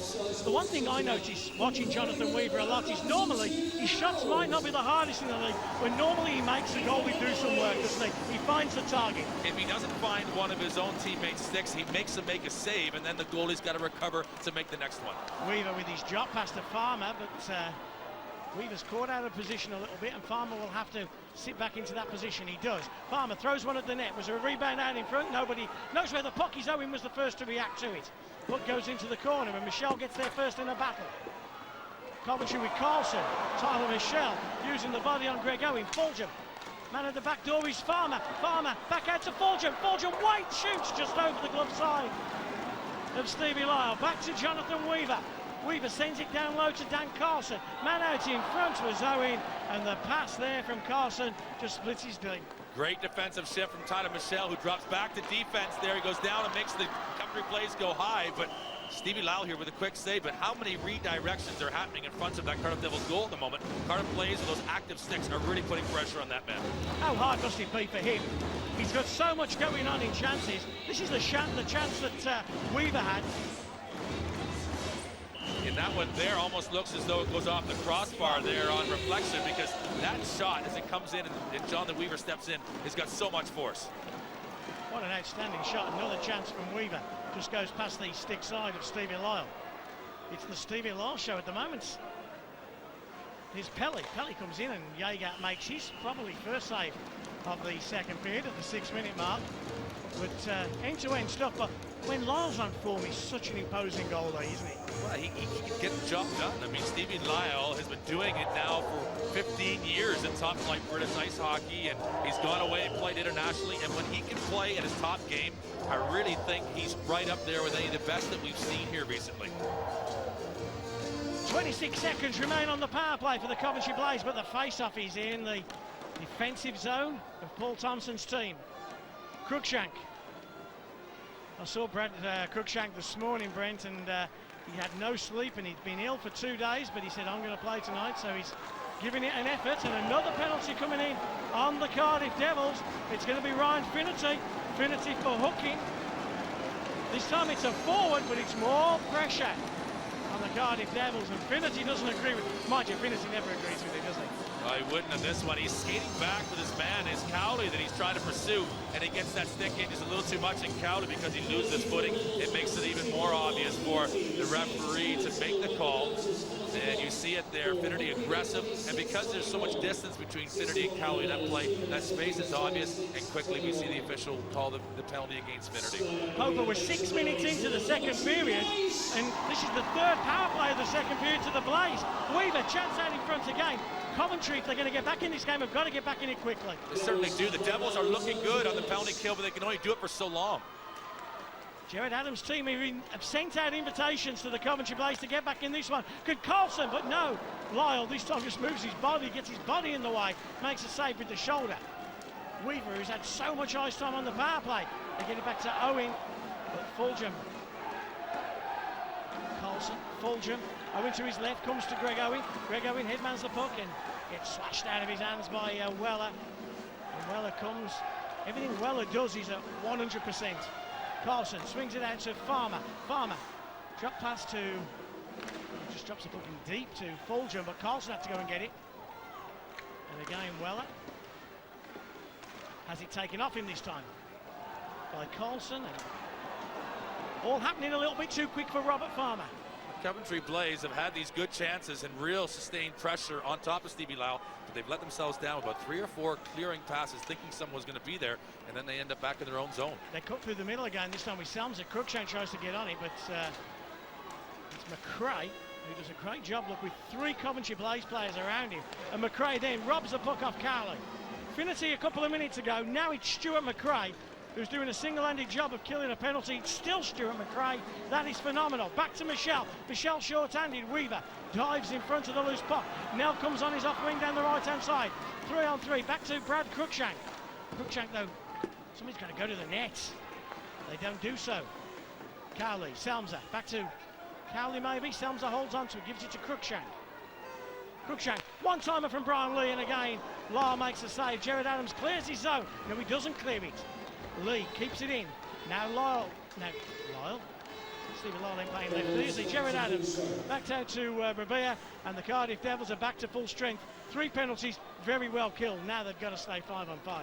They certainly do. They've got to build some momentum going forward, and now look at the ice down inside the Coventry Blaze zone. It's half as cut up and as snowy as it is in the Devils zone. Aaron Nell takes a shot from long range. You're not going to beat Stevie Lyle from there, young man. And Stevie Lyle will see those all day, every day. Lyle has been the best defensive player here, Dave, over first, certainly in the second period, and really since he made that save back in the first. And remember talking about it at 1-0, he made the double save against Owen, and the Devils have built forward since then, and he's been the best player on the ice. You talk about that confidence that that builds. There's Paul Thompson yelling a message out, just keep on, more of the same maybe? Well, he talked about taking a little bit of the throttle off on his team. You know, he wants to make his team accountable, but you can also squeeze them so hard that they have nothing left to give you at the end of the season. So he's probably just giving instruction, making sure to guide his team. They're right still in this game. Weller behind the goal of Lyle. Weller. They're a big team as well, the Cardiff Devils. And Finnerty coming in at head height there on Brian Lee. Lee just got out of the way just in time. Zanin, Venus to Fulgham, makes a nice play. Fulgham snaps one. Lyle makes a save. Lyle's out of position, but then makes a double second save. Stephen Lyle's having one of those great nights. We keep talking about him. The puck is just coming back to him all the time, though, as well. Even when he makes that first save and he's down and out, as you watch this play coming into the Devils zone, this is Fulgham with a nice snapshot, but that goes down to Stevie Lyle, turn around, goes right under him as he's just approached the play in the corner. Fulgham gets that shot away so quickly, doesn't he? It surprised Lyle, and he wasn't able to really control it. Next thing you know, he's in that recovery position. When he's been fortunate here, where it comes right back in his body, he's able to get a whistle. 9:16 gone. Middle period. Still scoreless middle period. Blaze trail 3-1 to the Cardiff Devils. A victory tonight will put the Devils 1 point behind the Belfast Giants. And Belfast trail Sheffield by 3 points.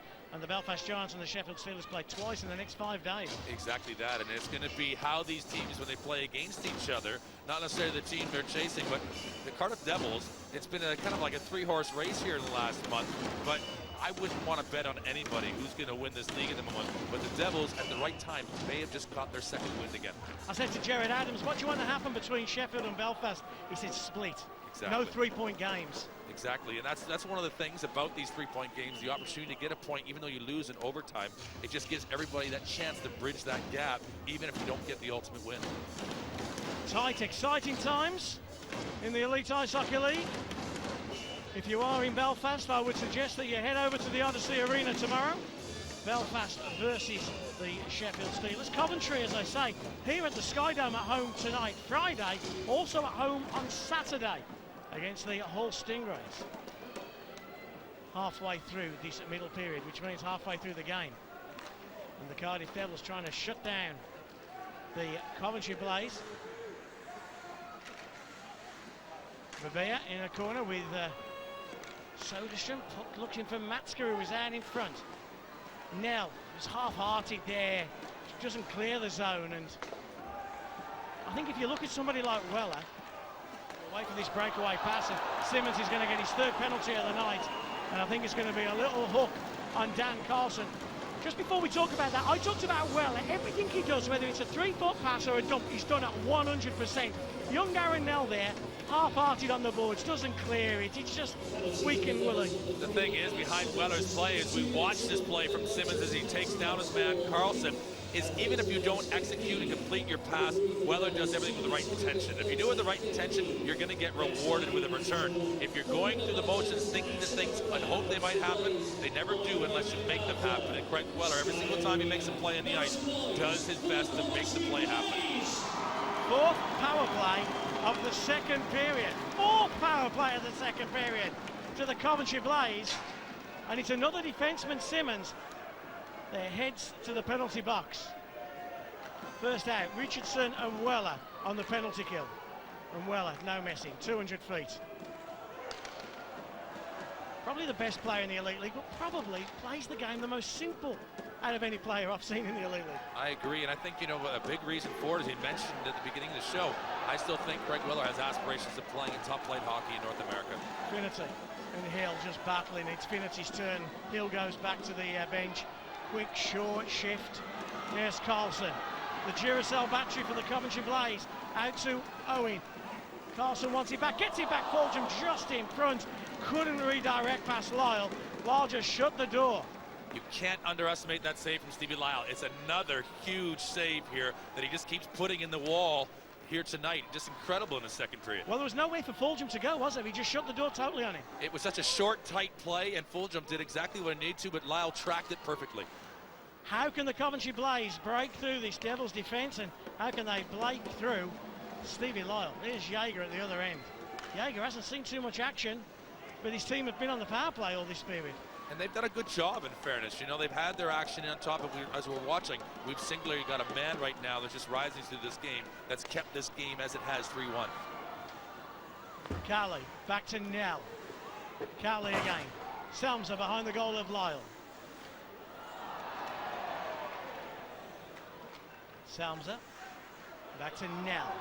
14 seconds left on the power play. Man at the back door was Cowley. Instead he goes to Cruikshank. Nell, chance for Cowley, another save.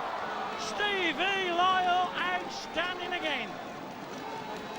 It's the speed, though, Dave, for me, reacting to the redirections, the deflections, and then having to just adjust the second opportunities.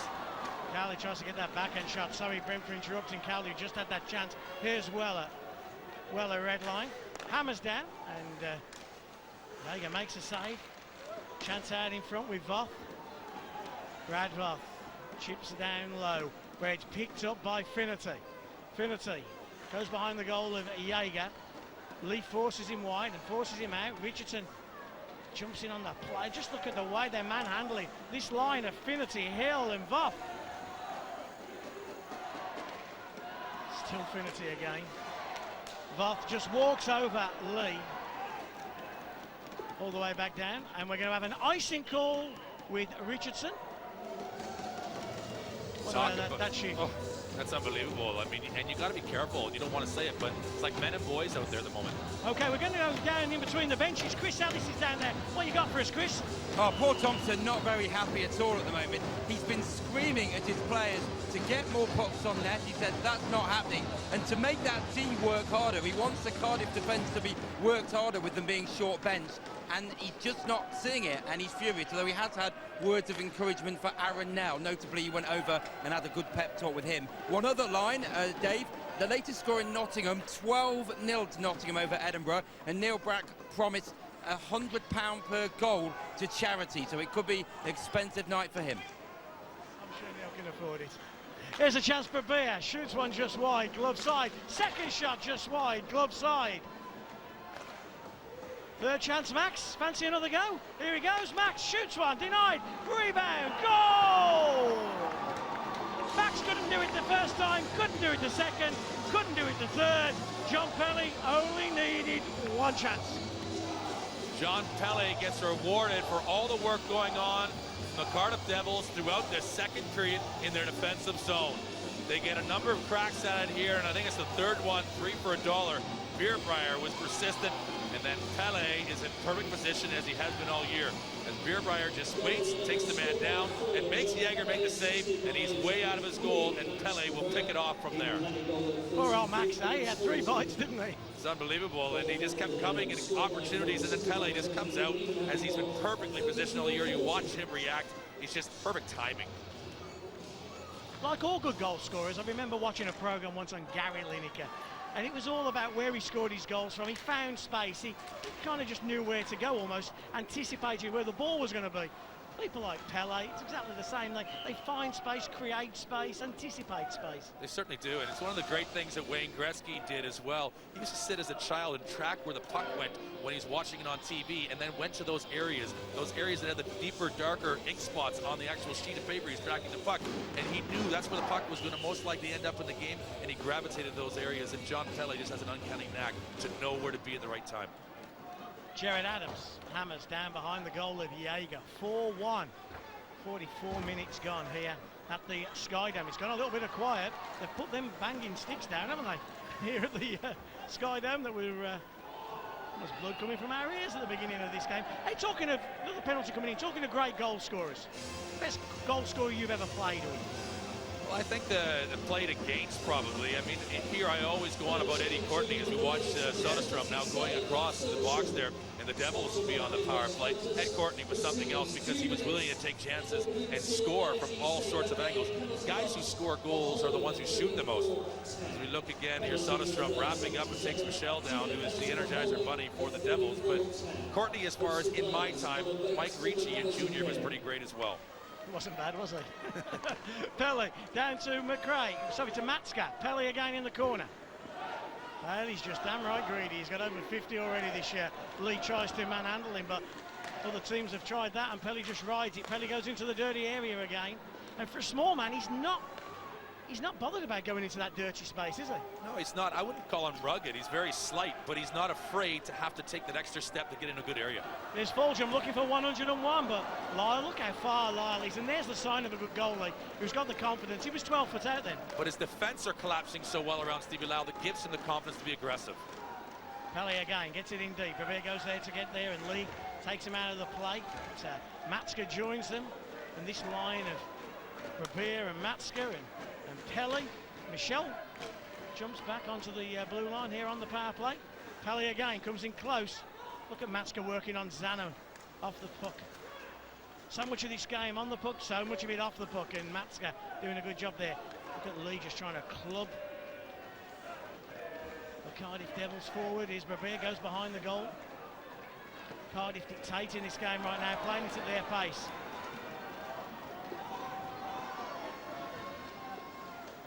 .40 seconds left on the power play. Finnerty, who killed penalties so well now on the one-man advantage. Voth will drive the net. Finnerty takes a shot, rebound comes out, but Jaeger controls his rebound well, then covers up quickly. There's Finnerty in the crease. That's where he does his best work, isn't he? Just in those horrible areas as well. We referred to this line last yesterday. We watched Finnerty coming up on the left wing as a right-hand shot, comes to the middle of the ice with a good play, but they really were like men and boys, this line of Finnerty, Voth, and Hill. And what I mean by that is just using their physical dominance, using their anticipation, and their sense for where the other teammates are on that line, and they're just getting advantage all over the ice. It's the one unit that actually Jared Adams has kept together pretty much all year, isn't he? He certainly has, and there's a whole number of ingredients there that work well for him. As you see this Crookshank, Owen line and Chambers who were assembled at the start of this game. Look at the work there Phil Hill does there, just defensively coming back, knocking the man off the puck and creating the turnover, which then sets Voth up, and now to Finnerty. Hill's free in the middle. Finnerty tries to find him. Owen will try and clear, only as far as Finnerty. Finnerty turns on a sixpence as Coventry come back to full strength. It's the disruption, though. You see the play here that creates this opportunity for Finnerty underneath was by Phil Hill, just poking the puck off the Coventry Blaze defender's stick. Soderstrom, can he clear the zone? Yes, he can, only just. Weller with 3.5 minutes left. Weaver cuts across Weller, takes the puck off him, and a penalty again on the clock, and this time it's a hooking minor against Greg Owen. The Cardiff Devils are going back on the power play. The Devils don't need any more opportunities here. They look very comfortable with their 4-1 lead with 3.5 minutes now to go in the second period. Well, Owen goes off, and Owen has been one of the better players tonight for the Coventry Blaze. The Devils, though, look threatening to score again the way they're going. Look very calm on their last effort, and now with the number one unit out here with Maska, Beer Pryor, and John Pele, I'd be fancying John Pele to maybe score a second goal tonight. As if John Pele hasn't scored enough this season. He's on 51 for the year. The Cardiff Devils, 5th actually in power play scoring in the Elite League. They got a power play percentage of 83.4%. No, they haven't. That's their penalty kill. God, if it was 83.4%, Jared Adams would have been called up to Colorado by now. 21.9%. Which is decent, and as long as the two total numbers of what you're penalty killing in, your power play, equal to 100%, then you're doing well. Anything over 100% is a real bonus. Back to Tyler Michelle, went wide, goes to Jared Adams, and he throws one at the net. And the thing that Cardiff have historically done well is go to the net better than any other team. It's like a magnet that drives the Cardiff Devils players to the net. I don't know whether that's always because of that small rink and the players recruited are happy doing that. But it is true, isn't it? Whatever lines out, they go to the net well. It's a trademark of Cardiff Devils teams because of the facility, I think, as well, Dave, but they get recruited to be that type of player. And moving around so well, Pele Berbere this time. Chance for Jared Adams out in front after the shot had come in from Matska. Still with G, and Jared gets it back to Michel, who throws one at the net, and Berbere was just there in front. Cowley will finish. And a big hit comes from Michel. Puck goes to Selmser. We haven't seen too much of Selmser tonight. Pele, drop pass, Michel. McRae takes the shots. Nicely worked play by the Cardiff Devils. Jaeger gets in front. Wasn't the greatest to finish from McRae. Well, Jaeger was able to follow that from right to left across the screen and develop nicely over Pele. And Pele electing not to shoot, laid it back for Michel across to McRae. McRae, who started the season quietly, really now with 22 goals for the Cardiff Devils, has been an instrumental offensive part of their success all year. I think actually when Rick Strachan and I were in Cardiff, Brent, and I think you and Jonathan Phillips were on the show with Nick. I think McRae scored maybe his second or third goal of the year in that 10-0 game. And really slow start offensively, but since then, when I was doing my stats this morning and I looked at his numbers, he really has come on. Well, he surprised me as well, but he's a real all-round player, and I think possibly one of the best, and certainly a player that wants to be returning to Cardiff next year. Cardiff normally do a pretty good job of retaining their talent. Great city to play, great organisation, and I'm sure the one they probably won't be able to keep will be Weller, but I think I'll have the pick of any of the others I want to keep hold of, I would have thought. I think so, and I think with Weller, I think the door is open for Craig Weller to possibly come back too. I'm sure it is, Brent. It certainly yeah, is. I'm sure it is. It is. But I think he's even entertaining it, is what my real point Yeah. is. And you wouldn't have thought that. But, you know, hockey jobs for veteran hockey players in North America aren't as available as people think. That's right, that's right. I'll tell you a Wade Belak story in a minute if there's a break in play. And it's a similar story, I think, to where we're going with Weller. But we've got Aaron Nell. And Nell just throws one at the net. Lyle covers up. Wade Belak, the NHL tough guy who played here in Coventry, actually credits playing in the NHL 5 or 6 more years because of his time in Coventry. And you find that a little weird, but because he got to play in all situations, which people like Belak and Weller don't do in North America. Exactly. They have a limited role, and they're defined. And Craig Weller, who hasn't had to drop the gloves at all since arriving in Cardiff, has been able to play a hockey game, and that's helping to potentially develop him and go back to the National Hockey League. Here's Babette down the left-hand side. Talking to people coming back, good to see Danny Seaman as well, re-signing with the Dundee Stars. Jaeger makes that save. He's done a good job, Danny, hasn't he? He has. He's recruited well, and, you know, a new team coming into League this year, and he's, you know, initially he went with Sean McMorrow and went down that route, and then he had to retrack his steps. He came out of there, and then has been able to get Dundee into that 8th spot potentially for the playoffs. It's been a good year. 0-15 starts as well. He was at a horrible start, wasn't he? Unbelievable. He made a few adjustments. He brought in Jay Latulip, made a few adjustments as well with his goaltender, but he's been shrewd since, and you have to look at their record since he's made some of those changes. It's night and day.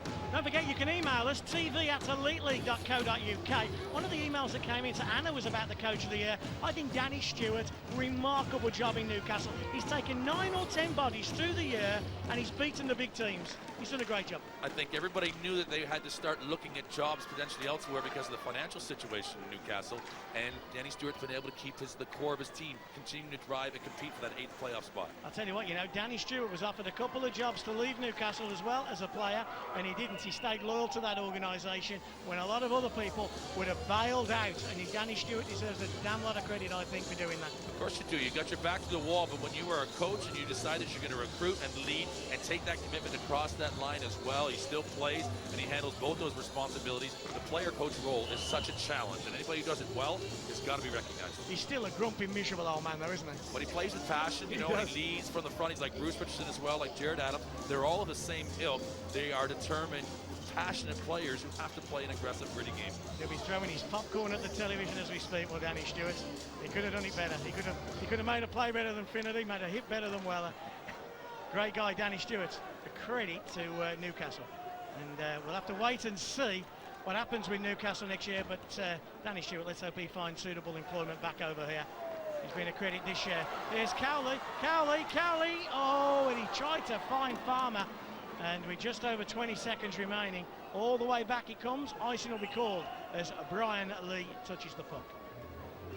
We saw that great video, didn't we, of Paul Thompson in the Coventry Blaze dressing room. Oh, for a microphone. What will he be saying next break? Well, I think, you know, as we said, and we saw the interview from him, that piece, as we watch this highlight here, and this is Cowley getting a chance off of Weller, actually. And in front, but the Devils, I was just going to say, are able to get back in time, the nick of time, and recover these plays. But I don't think Thompson will be as angry as you might think he will. You know, I think his disappointment maybe has happened a month ago, 2 months ago, and when he's been struggling with the injuries. Tonight is an example of Cardiff playing well. Yes, maybe Coventry giving him some good opportunities, but at the end of the day, he's got to make sure his team is strong to compete in the playoff run. Well, the Coventry Blaze might well find themselves facing the Cardiff Devils in that playoff run. Coventry look nailed on to finish 6th, which means they'll pick up the team finishing in 3rd place. End of the second period here at the Skydome Arena. 4-1. Is it game over, Brent? I wouldn't say it's over yet, but I say that Cardiff will win tonight, yes. I think there'll be some more competition here in the second period, in this final 3rd period, but the Devils have been better, and you watch the Coventry Blaze in their body language. They leave the ice. They don't look a team defeated, but they look a team resigned. Okay, well, John Pelly scored the only goal of the second period. His 51st goal of the season for the Cardiff Devils. They lead 4-1. Tomo shakes his head. What's coming up for the Blaze?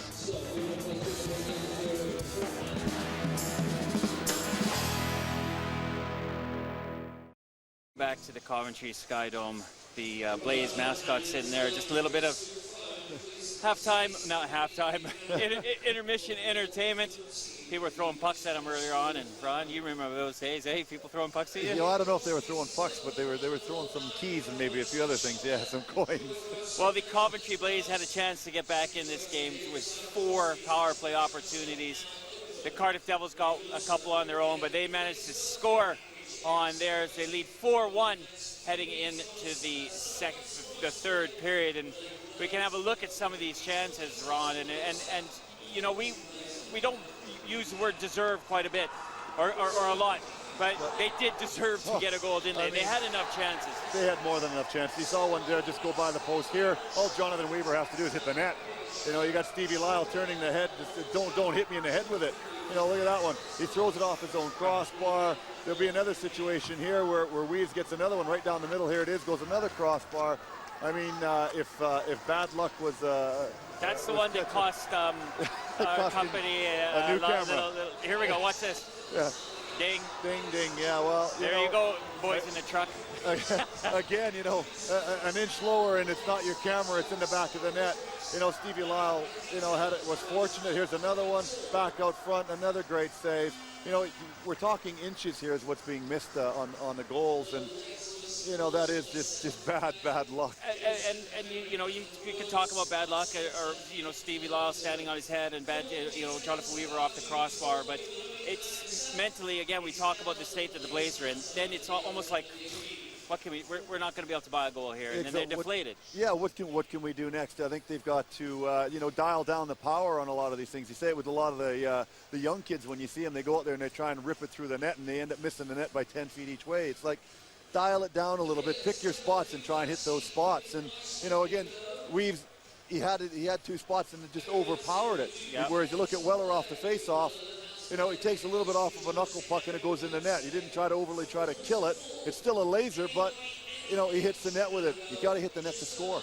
And then the Cardiff Devils, they got their 4th goal here on the power play. Now, you got to watch the movement of Pele behind the net, because we were watching him. We weren't watching the play develop here. We saw the big wind-up.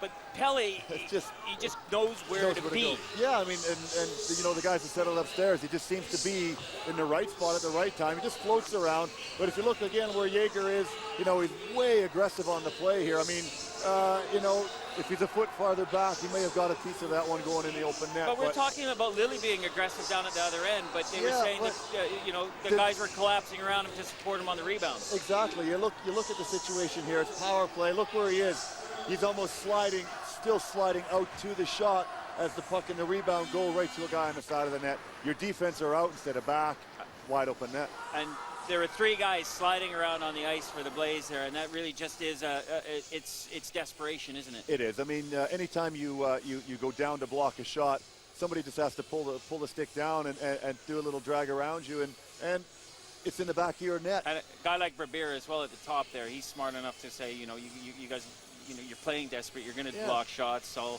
I'll just delay a little bit and see what I can get at it. You know, you slide up, you slide across. It's a dangerous play. If you get it wrong, it's a dangerous play, because obviously where it's going to hit you, you get it right, you know, and it's a great play. It's one of those things. We're back in the locker I mean, room. you know, obviously we can't mic them up, guys, because it wouldn't get on air. But it's deflated looking. It is. There's not a lot of communication between the players. You know, if there is that communication, you're still trying to build each other up. But what you got to do is you got to try and look at positive things, no matter what they are, how little they are, how much pressure they had on the power play. That's a huge positive. But they're not thinking that. They're thinking going in the room, we're down 4-1. What do you think Krupchak was reading there? The paper, the program, who knows? But how to get back on track, I don't know. All right, well, Greg Owen of the Blaze caught up with Anna just before that shot, and here's what he had to say. Greg, you're 4-1 down after the second period, far from ideal. What's the difference between the 2 sides? Is it confidence? They're taking their chances and we're not. I mean, first half of that period we were on the power play pretty much. Had a lot of chances, just didn't score, either missed the net or just didn't go in. Coventry have made some great comebacks over the years. Do you think this maybe could be one of them? It has to be. I mean, we've got to believe it, otherwise there's no point. We might as well pack up and go home. Let's talk a bit about your power play tonight. I mean, you've had plenty of opportunities. Yeah, I mean, we're getting a lot of opportunities, so that's a positive. It's just the puck's just not going in the net. We're hitting the net. We're getting lots of traffic in front of the net, but the puck's doing everything but going over the line. Do you think your recent run of defeats over the past week has maybe really affecting your game tonight? I don't know, it's hard to say. I mean, every game is another game, but, when you go through adversity, you get that thing back in your mind that keeps saying, oh, here we go again. But we've got to believe that we can come out in the third period and turn it around. Finally, what do you need to do to turn it around? Well, I think we're doing a lot of good things. I think that we need to just bear down on our chances. I mean, we scored one power play goal, and that's the only chance. That's the only goal we've got. We need to maybe score a 5-on-5 goal. Let's get some traffic to the net and just, keep throwing the pucks at the net and see what happens. Maybe get a lucky bounce. Okay, Greg, thanks a lot. Good luck with the final period. Okay, well, we've already seen some highlights of the league's action last weekend and during the weekend. Here's Chris Ellis with the rest of the action. Sheffield had scored 10 goals and conceded none in the previous 2 games. So when Jeff Legui scored early doors, he thought it might be more of the same. But Hull are resilient this season now. The longer it's gone on, the better they've got. And they got a power play goal through Lee Mitchell to make it 1-1, and suddenly they believe. Sheffield, though, are going for the title. They're leading the way at the moment, and look at this finish from their player coach, Ben Simon. Leading the way, leading from the front, he makes it 2-1. Into the second period, and Jeff Legui has a lot of time to fire past Boucher for 3-1, and surely Sheffield on the way to another victory. But former NHL man Drew Bannister lifts one into the top of the net there for 3-2. And Hull believed again. Lee Mitchell coming forward for his second of the night. Pounces there. It's 3-3. And suddenly the Stingrays had a chance of getting at least a point. One man who's had not a great season compared to his last is Konstantin Kalmakov. He found the net. Shock win for the Hull Stingrays.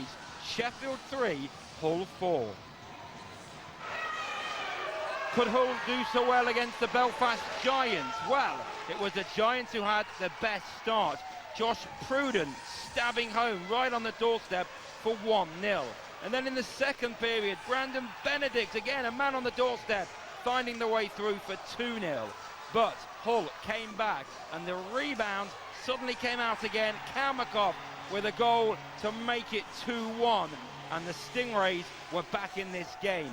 Trevor Reed scored a goal here on a 5-on-3 power play. Reed all alone at the back door. It was 2-2, and certainly Hull fancied their chances of climbing up the table. They still had aspirations of claiming 5th spot. Into the net went that puck when Dan Welsh found a way through just. That made it 3-2, and then Hull really were up against it when John Gleed again on the doorstep, another scrappy goal, but they all count. That was 4-2, and then the big tough defenseman Hoffman finds a way through again into the net. Good win for the Giants. Hull 2, Belfast 5.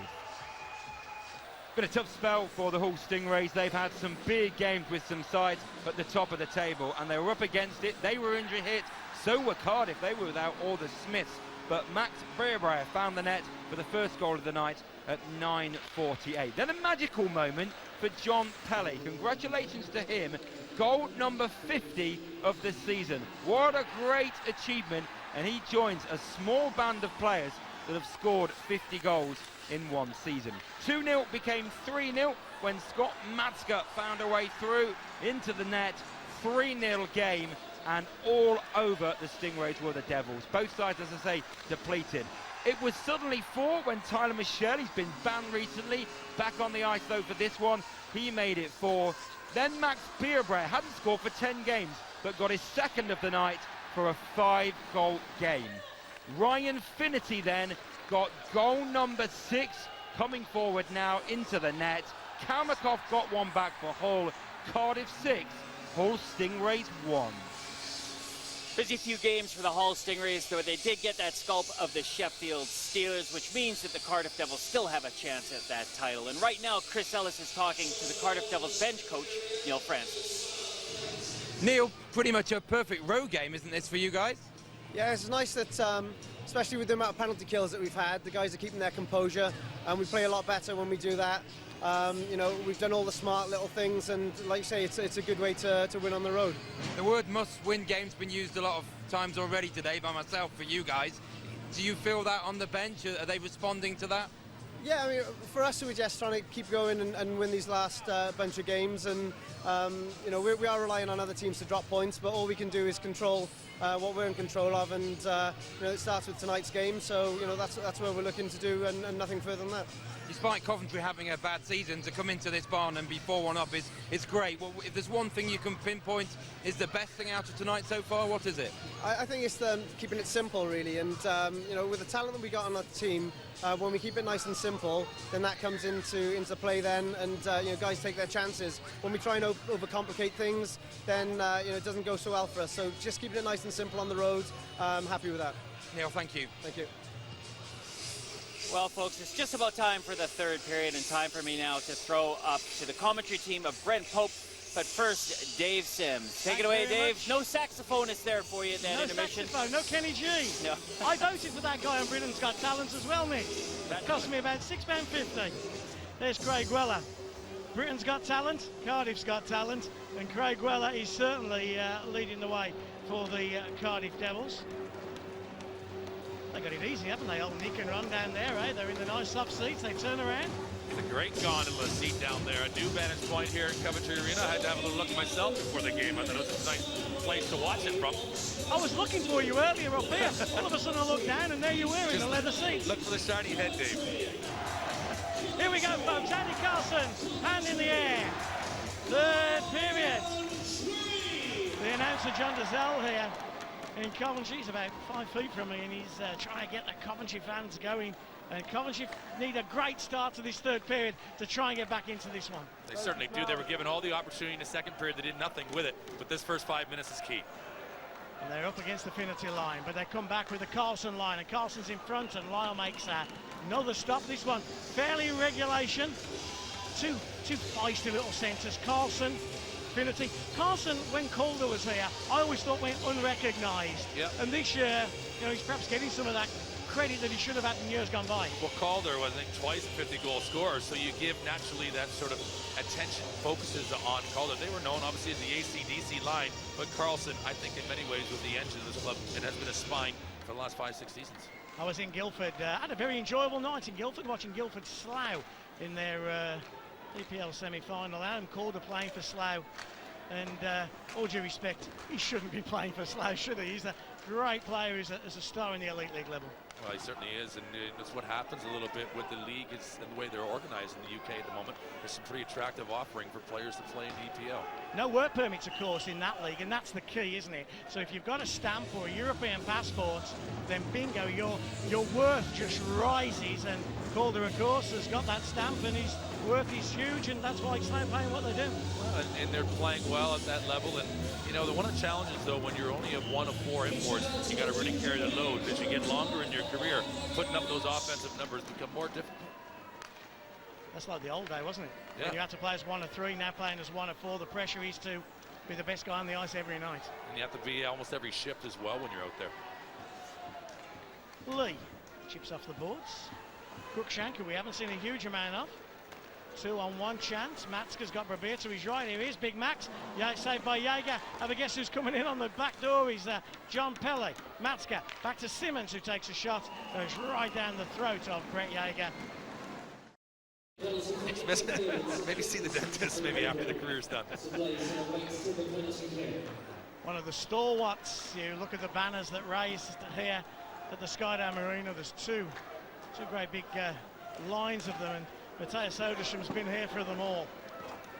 He has been an integral part. Yeah. I mean, right to the B&L years, right on through, he's been one of the mainstays that Paul Thompson has constantly gone back to when he's needed to glue his team together, when he's been faced with, you know, controversy before. Well, just over 3 minutes remain on this one, and 4-1 the Cardiff Devil leads. The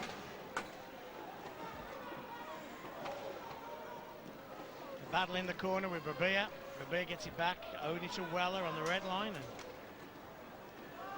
Tyler Michelle comes back, but it's almost like both teams have resigned. They'll take 4-1 and they'll just see this game out. Well, it is a little bit of that exercise, unfortunately. You got to admit it. And like I said, the Devils want to conserve a little bit of energy, and right now the Coventry Blaze have really thrown everything they've had at the Cardiff Devils and just have not been able to get much going. McRae. Salza goes to him.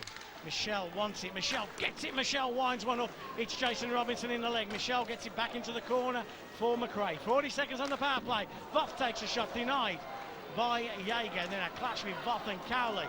Short-handed comes Brian Lee. Oh, he had the 6-iron out there where really he needed a 3-iron, didn't he? Went to the bag, got the wrong club.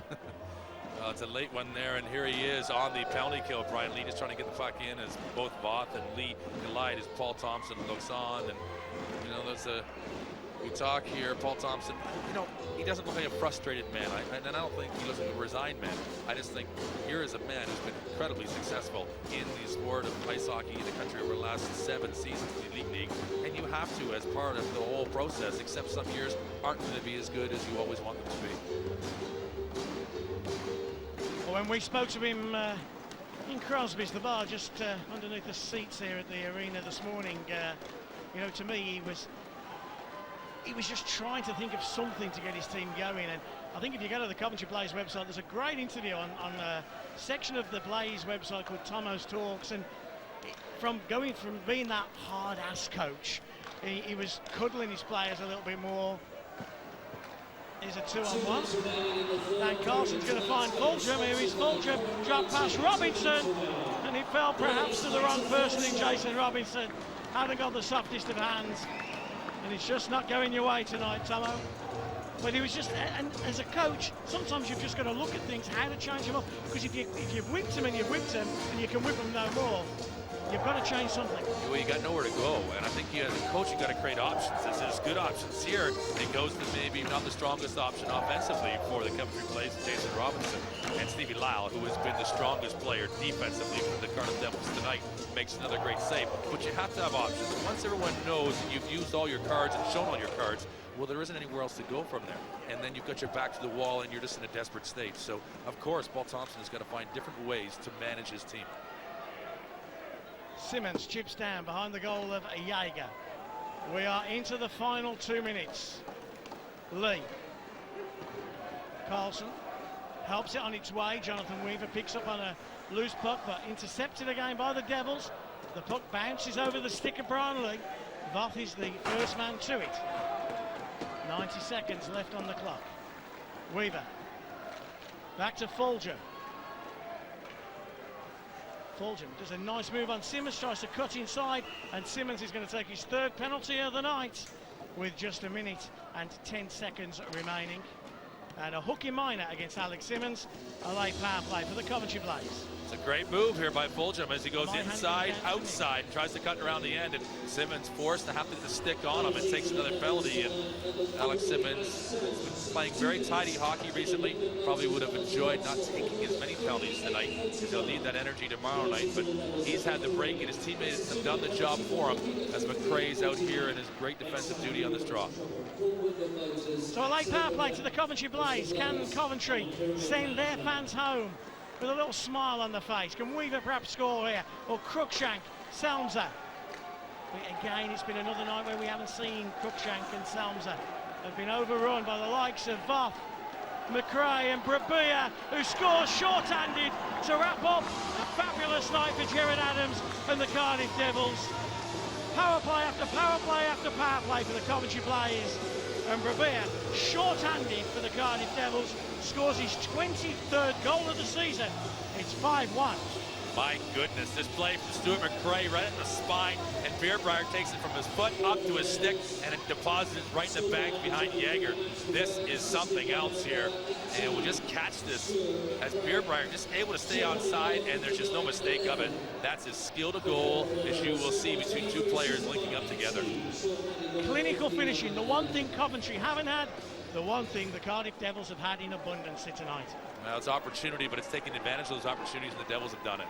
Not Mad Max, but Big Max scores probably the final goal of this night.